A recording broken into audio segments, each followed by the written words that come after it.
ਦਰਪਣ ਦੇ ਵਿੱਚ ਤੁਹਾਡਾ ਬਹੁਤ-ਬਹੁਤ ਸਵਾਗਤ ਹੈ। ਮੈਂ ਜਸਪਾਲ ਸਿੰਘ ਛੇਤਰਾ ਅੱਜ ਦਾ ਦਰਪਣ ਲੈ ਕੇ ਹਾਜ਼ਰ ਹਾਂ। ਖੁਸ਼ ਆਮਦੀਦ, ਸਤਿ ਸ਼੍ਰੀ ਅਕਾਲ, ਨਮਸਕਾਰ ਤੇ ਆਦਾਬ। ਤੁਸੀਂ ਸਾਨੂੰ ਪੂਰੇ USA ਦੇ ਵਿੱਚ ਨਿਸ਼ ਨੈਟਵਰਕ ਦੇ ਉੱਤੇ ਜਿਹੜਾ ਪਲੇਟਫਾਰਮ ਹੈ ਸਲਿੰਗ, ਉਹਦੇ ਉੱਤੇ ਕੋਸਟ ਟੂ ਕੋਸਟ ਲਾਈਵ ਦੇਖ ਰਹੇ ਹੋ। ਕੈਨੇਡਾ ਦੀਆਂ ਵੱਖ-ਵੱਖ ਟੀਵੀ ਸਕਰੀਨ ਦੇ ਉੱਤੇ ਵੀ ਲਾਈਵ ਦੇਖਿਆ ਜਾ ਸਕਦਾ। ਸਾਨੂੰ ਇੰਡੀਆ ਦੇ ਵਿੱਚ ਅਸੀਂ ਡੈਨ ਕੇਬਲ ਦੇ ਉੱਤੇ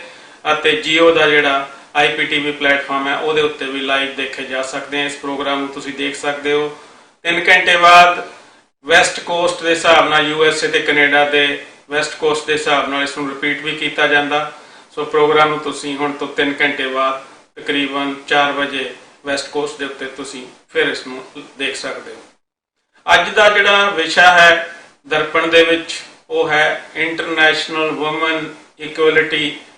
ਡੇ ਦੇ ਸੰਬੰਧ ਦੇ ਵਿੱਚ। ਔਰਤਾਂ ਦਾ ਦਿਵਸ ਜਿਹੜਾ ਮਨਾਇਆ ਜਾਂਦਾ 100 ਸਾਲ ਹੋ ਗਏ ਨੇ। ਅਮਰੀਕਾ ਤੋਂ ਸ਼ੁਰੂ ਹੋਇਆ ਸੀ। ਅਮਰੀਕਾ ਦੇ ਵਿੱਚ ਜਿਹੜੀ 19ਵੀਂ ਅਮੈਂਡਮੈਂਟ ਸੰਵਿਧਾਨ ਦੇ ਵਿੱਚ ਕੀਤੀ ਗਈ ਸੀ, ਜਿਹਦੇ ਵਿੱਚ ਔਰਤਾਂ ਨੂੰ ਵੋਟਿੰਗ ਦਾ ਰਾਈਟ ਦਿੱਤਾ ਗਿਆ ਸੀ। ਉਸ ਤੋਂ ਪਹਿਲਾਂ ਅਮਰੀਕਾ ਦੇ ਵਿੱਚ ਔਰਤਾਂ ਨੂੰ ਵੋਟਿੰਗ ਦਾ ਰਾਈਟ ਨਹੀਂ ਸੀ। ਉਸ ਦਿਨ ਨੂੰ ਮਨਾਉਣ ਲਈ ਪੂਰੇ ਦੁਨੀਆ ਦੇ ਵਿੱਚ ਜਿਹੜਾ ਹੁਣ ਦੁਨੀਆ ਭਰ ਦੇ ਵਿੱਚ ਇਸ ਦਿਨ ਨੂੰ ਮਨਾਇਆ ਜਾਂਦਾ। ਇੰਡੀਆ ਦੇ ਵਿੱਚ, ਯੂਰਪ ਦੇ ਵਿੱਚ, ਵੱਖ-ਵੱਖ ਕੰਟਰੀਜ਼ ਦੇ ਵਿੱਚ ਮਨਾਇਆ ਜਾਂਦਾ ਤੇ ਦੁਬਾਰਾ ਤੋਂ ਉਸ ਦਿਨ ਨੂੰ ਵੀ ਯਾਦ ਕੀਤਾ ਜਾਂਦਾ, ਉਹ ਕਮਿਟਮੈਂਟਸ ਨੂੰ ਵੀ ਯਾਦ ਕੀਤਾ ਜਾਂਦਾ ਤੇ ਇਹ ਵੀ ਦੇਖਿਆ ਜਾਂਦਾ ਕਿ ਕਿੰਨੀ ਕੁ ਪ੍ਰੋਗਰੈਸ ਹੋਈ ਹੈ ਔਰਤਾਂ ਨੂੰ ਜਿਹੜੇ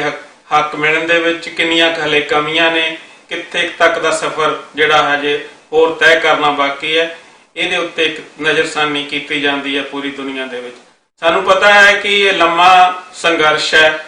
ਔਰਤਾਂ ਨੂੰ ਹੱਕ ਮਿਲਣ ਦਾ। ਵੈਸੇ ਤਾਂ ਬਾਕੀ ਸਾਰੇ ਸਮਾਜ ਦੇ ਹਿੱਸੇ ਜਿਹੜੇ ਥੋੜੇ ਪਿੱਛੇ ਰਹਿ ਜਾਂਦੇ ਆ, ਉਹਨਾਂ ਨੂੰ ਸੰਘਰਸ਼ ਕਰਕੇ ਹੀ ਆਪਣੇ ਹੱਕ ਲੈਣੇ ਪੈਂਦੇ ਨੇ। ਔਰਤਾਂ ਦਾ ਵੀ ਇੱਕ ਲੰਮਾ ਚੌੜਾ ਇਤਿਹਾਸ ਹੈ ਸੰਘਰਸ਼ਾਂ ਦਾ ਆਪਣੇ ਹੱਕ ਲੈਣ ਲਈ। ਸੋ ਅਮਰੀਕਾ ਦੇ ਵਿੱਚ 100 ਸਾਲ ਪੂਰੇ ਹੋਏ ਨੇ। ਅਮੈਂਡਮੈਂਟ ਜਿਹੜੀ 19ਵੀਂ ਕੀਤੀ ਗਈ ਸੀ, ਜਿਹਦੇ ਵਿੱਚ ਵੋਟਿੰਗ ਦਾ ਰਾਈਟ ਤੇ ਹੋਰ ਬਹੁਤ ਸਾਰੇ ਜਿਹੜੇ ਹੱਕ ਹੈ ਔਰਤਾਂ ਨੂੰ ਦਿੱਤੇ ਗਏ ਸੀ। ਹੁਣ ਇਹ ਕੌਮਾਂਤਰੀ ਦਿਹਾੜਾ ਬਣ ਗਿਆ ਹੈ। ਸੋ ਇਸ ਵਿਸ਼ੇ ਦੇ ਉੱਤੇ ਗੱਲਬਾਤ ਕਰਨ ਲਈ ਕਿ ਹੁਣ ਤੱਕ ਦਾ ਜਿਹੜਾ ਔਰਤਾਂ ਦੇ ਸੰਘਰਸ਼ ਦਾ ਸਫ਼ਰ ਹੈ ਉਹ ਕਿੰਨਾ ਕੁ ਸਫ਼ਰ ਤੈਅ ਹੋ ਚੁੱਕਿਆ, ਕਿੰਨਾ ਕੁ ਹਜੇ ਹੋਰ ਕਰਨਾ ਬਾਕੀ ਹੈ, ਮਰਦ ਤੇ ਔਰਤ ਦੇ ਮੁਕਾਬਲੇ ਦੇ ਵਿੱਚ ਜਿਹੜੀ ਲਹਿਰ ਚੱਲ ਰਹੀ ਹੈ ਦੁਨੀਆ ਦੇ ਵਿੱਚ ਉਹ ਕਿੱਥੇ ਖੜੀ ਹੈ। ਇਸ ਵਿਸ਼ੇ ਤੇ ਗੱਲਬਾਤ ਕਰਨ ਲਈ ਡਾਕਟਰ ਕਮਲਜੀਤ ਢਿੱਲੋਂ ਮੇਰੇ ਨਾਲ ਗੈਸਟ ਦੇ ਤੌਰ ਤੇ ਹਾਜ਼ਰ ਨੇ। ਉਹਨਾਂ ਦਾ ਸਵਾਗਤ ਕਰਦੇ ਹਾਂ। ਬਹੁਤ ਬਹੁਤ ਸਵਾਗਤ ਹੈ ਜੀ ਮੈਡਮ ਢਿੱਲੋਂ। ਬਹੁਤ ਸੋ ਜਿਹੜਾ ਔਰਤਾਂ ਦਾ ਜਿਹੜਾ ਇਕੁਐਲਿਟੀ ਡੇ ਹੈ ਮਨਾਇਆ ਜਾ ਰਿਹਾ, ਜਿਹੜਾ ਪੂਰਾ ਹਫਤਾ ਹੀ ਤਕਰੀਬਨ ਵੱਖ-ਵੱਖ ਥਾਵਾਂ ਦੇ ਉੱਤੇ ਜਿਹੜੇ ਚੱਲਣੇ ਆ, ਤੁਸੀਂ ਵੀ ਇਨਵੋਲਵ ਹੋ ਕਿਉਂਕਿ ਤੁਸੀਂ ਔਰਤਾਂ ਦੇ ਸੰਘਰਸ਼ ਦੇ ਵਿੱਚ ਇੰਡੀਆ ਦੇ ਵਿੱਚ ਬਹੁਤ ਯੋਗਦਾਨ ਪਾਇਆ। ਸੋ ਜਿਹੜਾ ਇੰਡੀਆ ਦੇ ਵਿੱਚ ਕੀ ਸਰਗਰਮੀ ਹੋ ਰਹੀ ਹੈ ਤੁਸੀਂ ਥੋੜਾ ਦੱਸੋਗੇ ਜੀ? ਮੈਂ ਆਪਣੇ ਸਾਰੇ ਦਰਸ਼ਕਾਂ ਨੂੰ ਇਹ ਦੱਸਣਾ ਚਾਹਨੀ ਹਾਂ ਕਿ ਜਿਸ ਤਰ੍ਹਾਂ ਤੁਸੀਂ ਆਪਣੇ ਬਰੀਫ ਦੇ ਵਿੱਚ ਕਿਹਾ ਹੈ ਕਿ ਅਮਰੀਕਾ ਦੇ ਵਿੱਚ 100 ਸਾਲ ਔਰਤਾਂ ਦੇ ਉਸ 19ਵੀਂ ਅਮੈਂਡਮੈਂਟ ਨੂੰ ਹੋ ਗਏ ਔਰ ਉਸਨੂੰ ਵੱਡੀ ਪੱਧਰ ਦੇ ਉੱਤੇ ਅਸੀਂ ਇਹ ਮਨਾਇਆ ਹੈ। ਖਾਸ ਕਰਕੇ ਸਾਰੇ ਯੂਰਪ ਦੇ ਵਿੱਚ ਵੀ, ਕੈਨੇਡਾ ਦੇ ਵਿੱਚ ਵੱਖ-ਵੱਖ ਔਰਤ ਆਰਗੇਨਾਈਜੇਸ਼ਨ ਨੇ ਇਸ ਨੂੰ ਮਨਾਇਆ। ਇਸ ਦੇ ਨਾਲ ਹੀ ਮੈਂ ਥੋੜਾ ਜਿਹਾ ਆਪਾਂ ਪਿੱਛੇ ਜਾਈਏ ਕਿ 1910 ਦੇ ਵਿੱਚ ਪਹਿਲੀ ਵਾਰੀ ਜਿਹੜੀਆਂ ਕੌਮਾਂਤਰੀ ਜਿਹੜੀ ਪੱਧਰ ਦੇ ਉੱਤੇ ਔਰਤਾਂ ਇਕੱਠੀਆਂ ਹੋਈਆਂ ਸੀ, ਜਿਹੜੀਆਂ ਕੋਪਨਹੈਗਨ ਦੇ ਵਿੱਚ ਪਹਿਲਾਂ 17 ਦੇਸ਼ਾਂ ਦੀਆਂ 100 ਔਰਤਾਂ ਇਕੱਠੀਆਂ ਹੋਈਆਂ ਤੇ ਉਸ ਦੇ ਨਾਲ ਹੀ ਅਮਰੀਕਾ ਦੇ ਵਿੱਚ ਵੀ ਸੰਘਰਸ਼ ਕਰ ਰਹੀਆਂ ਸੀ। ਜਦੋਂ 1885 ਦੇ ਵਿੱਚ ਇਕੁਅਲ ਵਰਕ ਇਕੁਅਲ ਪੇ ਦਾ ਜਿਹੜਾ ਹੈ ਨਾਰਾ ਲੈ ਕੇ ਔਰਤਾਂ ਆਈਆਂ ਸੀ, ਕਿਉਂਕਿ ਉਹਨਾਂ ਨੂੰ ਉਸ ਜ਼ਮਾਨੇ ਦੇ ਵਿੱਚ ਬਰਾਬਰ ਦੀ ਤਨਖਾਹ ਨਹੀਂ ਸੀ ਦਿੱਤੀ ਜਾਂਦੀ। ਤੇ 1910 ਦਾ ਜਿਹੜੀ ਕਾਲ ਸੀ ਉਹ ਸੀ ਬ੍ਰੈਡ ਬਟਰ ਤੇ ਇਕੁਅਲ ਵਰਕ ਦੇ ਲਈ, ਬ੍ਰੈਡ ਬਟਰ ਤੇ ਪੀਸ ਦੇ ਲਈ। ਐਕਚੁਅਲੀ 3 ਨਾਰੇ ਸਨ, ਬ੍ਰੈਡ ਬਟਰ ਐਂਡ ਪੀਸ। ਤੇ ਅੱਜ ਜਦੋਂ ਅਸੀਂ ਕੈਨੇਡਾ ਦੇ ਵਿੱਚ ਬੈਠੇ ਹੋਏ ਗੱਲ ਕਰ ਰਹੇ ਹਾਂ ਤੇ ਕੈਨੇਡਾ ਦੀਆਂ ਔਰਤਾਂ ਦਾ ਸ਼ਾਇਦ ਇਤਿਹਾਸ ਸਾਡੇ ਕੈਨੇਡਾ ਖਾਸ ਕਰਕੇ ਸਾਊਥ ਏਸ਼ੀਅਨ ਨੂੰ ਜਾਂ ਪੰਜਾਬੀਆਂ ਨੂੰ ਇਹ ਪਤਾ ਹੈ ਕਿ 1928 ਦੇ ਵਿੱਚ ਜਿਹੜੀਆਂ ਫਸਟ ਫੇਮਸ 5 ਦੇ ਤੌਰ ਤੇ ਸਾਡੀ ਪਾਰਲੀਮੈਂਟ ਦੇ ਵਿੱਚ ਵੀ ਕੈਨੇਡਾ ਦੇ ਵਿੱਚ ਉਹਨਾਂ ਦੇ ਬੁੱਤ ਲੱਗੇ ਹੋਏ ਨੇ, ਪਰ ਉਹ ਕੈਲਗਰੀ ਤੋਂ ਤੁਰੀਆਂ ਸਨ ਤੇ ਕੈਨੇਡਾ ਦੀਆਂ ਔਰਤਾਂ ਨੂੰ 1928 ਦੇ ਵਿੱਚ ਜਾ ਕੇ ਜਿਹੜਾ ਹੈ ਵੋਟ ਦਾ ਅਧਿਕਾਰ ਮਿਲਿਆ ਸੀ। ਉਹ ਵੀ ਉਹਨਾਂ ਨੂੰ ਜਾ ਕੇ ਪਹਿਲਾਂ ਇੱਥੋਂ ਦੀ Ottawa high court, supreme court ਤੋਂ ਬਾਅਦ ਉਸ ਸਮੇਂ ਦੇ ਵਿੱਚ ਸਾਨੂੰ ਅਧਿਕਾਰ ਨਹੀਂ ਸੀ ਮਿਲਿਆ ਕੈਨੇਡੀਅਨ ਔਰਤਾਂ ਨੂੰ। ਤੇ ਉਹਨਾਂ ਨੇ ਜਾ ਕੇ ਜਿਹੜੀ ਸਾਡੀ ਬ੍ਰਿਟਿਸ਼ ਸਬਜੈਕਟ ਸੀ ਤੇ ਉਹਦੇ ਵਿੱਚ ਜਿਹੜਾ ਹੈ ਜਾ ਕੇ ਬ੍ਰਿਟਿਸ਼ ਦੀ ਸੰਸਦ ਦੇ ਵਿੱਚੋਂ ਪਾਸ ਕਰਾਇਆ, ਜਿਸ ਨੂੰ ਅਸੀਂ ਪਰਸਨਸ ਲਾ ਦੇ ਤੌਰ ਤੇ ਜਾਣਦੇ ਹਾਂ ਕਿ ਵੂਮਨ ਆਰ ਦਾ ਪਰਸਨਸ, ਕਿਉਂਕਿ ਕਨਸਟੀਟਿਊਸ਼ਨ ਦੇ ਵਿੱਚ ਇਹ ਲਿਖਿਆ ਹੋਇਆ ਸੀ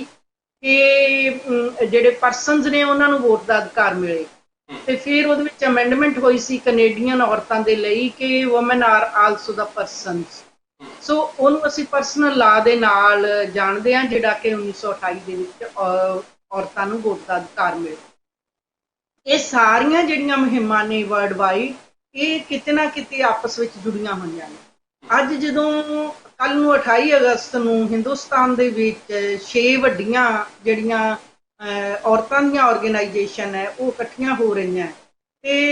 ਉਹ ਇਹ ਕਹਿ ਰਹੀਆਂ ਕਿ ਅਸੀਂ ਜਿਹੜਾ ਹੈ ਜਿੱਥੇ, ਕਿਉਂਕਿ ਹਿੰਦੁਸਤਾਨ ਦੇ ਹਾਲਾਤ ਜਿਹੜੇ ਆ ਉਹਨੇ ਸਾਜ਼ਗਰ ਨਹੀਂ ਹੈ। ਜਿਸ ਤਰ੍ਹਾਂ ਸਭ ਨੂੰ ਪਤਾ ਹੈ ਕਿ ਉੱਥੇ ਇਕਨੋਮਿਕ ਐਮਰਜੈਂਸੀ ਲਗਾਉਣ ਦੀਆਂ ਸਾਰੀਆਂ ਸਬੀਲਾਂ ਤਿਆਰ ਹੋ ਚੁੱਕੀਆਂ ਨੇ ਤੇ ਉਸ ਦੇ ਵਿੱਚ ਔਰਤਾਂ ਸਭ ਤੋਂ ਜ਼ਿਆਦਾ ਪਿਸਦੀਆਂ ਨੇ। ਤੇ 28 ਅਗਸਤ ਨੂੰ ਔਰਤਾਂ ਜਿਹੜੀਆਂ ਨੇ ਉਹ ਲਾਈਵਲੀਹੁੱਡ ਤੇ ਆਪਣੀ ਜਿਹੜੀ ਹੈ ਡੈਮੋਕ੍ਰੈਟਿਕ ਰਾਈਟਸ, ਸਾਡੇ ਜਿਹੜੇ ਨਾਗਰਿਕ ਅਧਿਕਾਰ ਨੇ, ਇਹਨਾਂ ਜਿਹੜੇ ਇਸ ਨਾਅਰੇ ਨੂੰ ਲੈ ਕੇ ਇਕੱਠੀਆਂ ਹੋ ਰਹੀਆਂ ਨੇ ਕਿ ਪਿਛਲੇ 6 ਮਹੀਨੇ ਦੇ ਵਿੱਚ ਕੋਵਿਡ ਦੇ ਵਿੱਚ ਜਿਹੜੀਆਂ ਬਹੁਤ ਸਾਰੀਆਂ ਔਰਤਾਂ ਨੇ ਜਿਨ੍ਹਾਂ ਨੇ ਸੜਕਾਂ ਦੇ ਉੱਤੇ ਬੱਚਿਆਂ ਨੂੰ ਜਨਮ ਦਿੱਤਾ, ਅਸੀਂ ਸਾਰਿਆਂ ਨੇ ਉਸ ਨੂੰ ਦੇਖਿਆ। ਤੇ ਔਰਤਾਂ ਜਿਹੜੀਆਂ ਹੈ ਇਸ ਮਹਾਮਾਰੀ ਦੇ ਵਿੱਚ ਸਭ ਤੋਂ ਜ਼ਿਆਦਾ ਜਿਨ੍ਹਾਂ ਦੇ ਉੱਤੇ ਤਸ਼ੱਦਦ ਹੋਇਆ ਜਾਂ ਜਿਨ੍ਹਾਂ ਨੂੰ ਇਸ ਮਹਾਮਾਰੀ ਦਾ ਸਭ ਤੋਂ ਜ਼ਿਆਦਾ ਵੱਡਾ ਅਸਰ ਭੁਗਤਣਾ ਪਿਆ, ਨੋ ਡਾਊਟ ਸਾਡੇ ਜਿਹੜੇ ਗਰੀਬ ਵਰਗ ਸੀ ਉਹਨਾਂ ਨੂੰ ਵੀ ਭੁਗਤਣਾ ਪਿਆ। ਸੋ ਪਿਛਲੇ ਸਮੇਂ ਦੇ ਵਿੱਚ ਜਿਹੜੀਆਂ ਪਿਛਲੇ 10 ਸਾਲਾਂ ਤੋਂ ਜਦੋਂ ਅਸੀਂ ਡਾਟਾ ਦੇਖਦੇ ਹਾਂ, ਇਹ ਔਰਤਾਂ ਦਾ ਜਿਹੜਾ ਉੱਤੇ ਹਿੰਸਾ, ਔਰਤਾਂ ਦੇ ਸਿਹਤ ਦੇ ਉੱਤੇ, ਸਿੱਖਿਆ ਦੇ ਉੱਤੇ ਤੇ ਸਮਾਜਿਕ ਸੁਰੱਖਿਆ ਦੇ ਮੁੱਦੇ ਬਹੁਤ ਉੱਭਰ ਕੇ ਸਾਹਮਣੇ ਆਏ। ਸੋ ਇਹਨਾਂ 4-5 ਮੁੱਦਿਆਂ ਨੂੰ ਲੈ ਕੇ ਕੱਲ ਨੂੰ 28 ਅਗਸਤ ਨੂੰ ਔਰਤਾਂ ਇਸੇ ਹੀ ਇੰਟਰਨੈਸ਼ਨਲ ਵੂਮਨ ਰਾਈਟਸ ਦੇ ਤੌਰ ਤੇ, ਇਕੁਐਲਿਟੀ ਡੇ ਦੇ ਤੌਰ ਤੇ ਇਸ ਨੂੰ ਮਨਾ ਰਹੀਆਂ ਤੇ ਸਰਕਾਰ ਤੋਂ ਮੰਗ ਕਰ ਰਹੀਆਂ ਕਿ ਔਰਤਾਂ ਦੀ ਸਿਹਤ ਦੇ ਲਈ, ਸੰਭਾਲ ਦੇ ਲਈ, ਸਮਾਜਿਕ ਸੁਰੱਖਿਆ ਲਈ, ਖਾਸ ਕਰਕੇ ਖਾਦ ਦਾ ਜਿਹੜਾ ਉਹਨਾਂ ਨੇ ਜਿਹੜਾ ਹੈ ਖਾਦ ਸੁਰੱਖਿਆ ਕਾਨੂੰਨ ਬਣਾਇਆ ਸਰਕਾਰ ਨੇ ਕਿ ਹਰ ਇੱਕ ਵਿਅਕਤੀ ਜਿਹੜਾ ਹਿੰਦੁਸਤਾਨ ਦੇ ਵਿੱਚ ਪੈਦਾ ਹੋਇਆ ਉਸਨੂੰ ਘੱਟੋ ਘੱਟ ਖਾਣ ਨੂੰ ਮਿਲੇ। ਇਹ ਉਹਦਾ ਇੱਕ ਹੱਕ ਹੈ, ਕਨਸਟੀਟਿਊਸ਼ਨਲ ਰਾਈਟ ਹੈ ਸਾਡਾ ਉੱਥੇ। ਉਸਦੇ ਲਈ ਉਹ ਜਦੋਜਹਿਦ ਕਰ ਰਹੀਆਂ ਨੇ। ਖਾਸ ਕਰਕੇ ਜਿਹੜੀ ਪਿਛਲੇ ਸਮੇਂ ਦੇ ਵਿੱਚ ਬਹੁਤ ਹੀ ਵੱਡੀ ਮਾਰ ਪਈ ਹੈ ਸਾਡੇ ਇੱਕ ਘੱਟ ਗਿਣਤੀ ਫਿਰਕਿਆਂ ਨੂੰ, ਉਹਦੇ ਵਿੱਚ ਔਰਤਾਂ ਦਾ ਜਿਹੜਾ ਯੋਗਦਾਨ ਸੀ ਜਾਂ ਔਰਤਾਂ ਦੇ ਉੱਤੇ ਜੋ ਤਸ਼ੱਦਦ ਹੋਇਆ, ਉਸ ਦੇ ਲਈ ਵੀ ਉਹ ਇਹ ਜਿਹੜਾ ਹੈ 28 ਅਗਸਤ ਨੂੰ ਉਹ ਇਕੱਠੀਆਂ ਹੋ ਕੇ ਆਪਣੇ ਪੱਧਰ ਤੇ ਕੁਝ ਵੀਡੀਓ ਰਾਹੀਂ, ਕੁਝ ਛੋਟੇ ਗਰੁੱਪਾਂ ਦੇ ਵਿੱਚ, ਕਿਉਂਕਿ 5 ਤੋਂ ਜ਼ਿਆਦਾ ਉਹਨਾਂ ਨੇ ਇਕੱਠੇ ਹੋਣ ਤੇ ਪਾਬੰਦੀ ਲਗਾਈ ਹੋਈ ਹੈ, ਉਹ ਆਪਣੇ ਘਰਾਂ 'ਚ ਤੇ ਕਸਬਿਆਂ 'ਚ ਖਾਸ ਕਰਕੇ ਛੋਟੀਆਂ ਥਾਵਾਂ ਦੇ ਉੱਤੇ, ਪਬਲਿਕ ਥਾਵਾਂ ਦੇ ਉੱਤੇ 5-5 ਔਰਤਾਂ ਇਕੱਠੀਆਂ ਹੋ ਕੇ ਇਸ ਦੇ ਲਈ ਮੰਗ ਵੀ ਕਰ ਰਹੀਆਂ, ਪ੍ਰਦਰਸ਼ਨ ਵੀ ਕਰ ਰਹੀਆਂ ਤੇ ਰੋਹ ਵੀ ਜਤਾ ਰਹੀਆਂ ਕਿ ਅਸੀਂ ਜਿਹੜਾ ਹੈ ਸਰਕਾਰ ਤੋਂ ਮੰਗ ਕਰਦੇ ਹਾਂ ਕਿ ਉਹ ਸਾਡੀ ਔਰਤਾਂ ਦੇ, ਜਿਸ ਨੂੰ ਮੋਦੀ ਸਰਕਾਰ ਨੇ ਕਿਹਾ ਸੀ ਬੇਟੀ ਬਚਾਓ ਬੇਟੀ ਪੜ੍ਹਾਓ,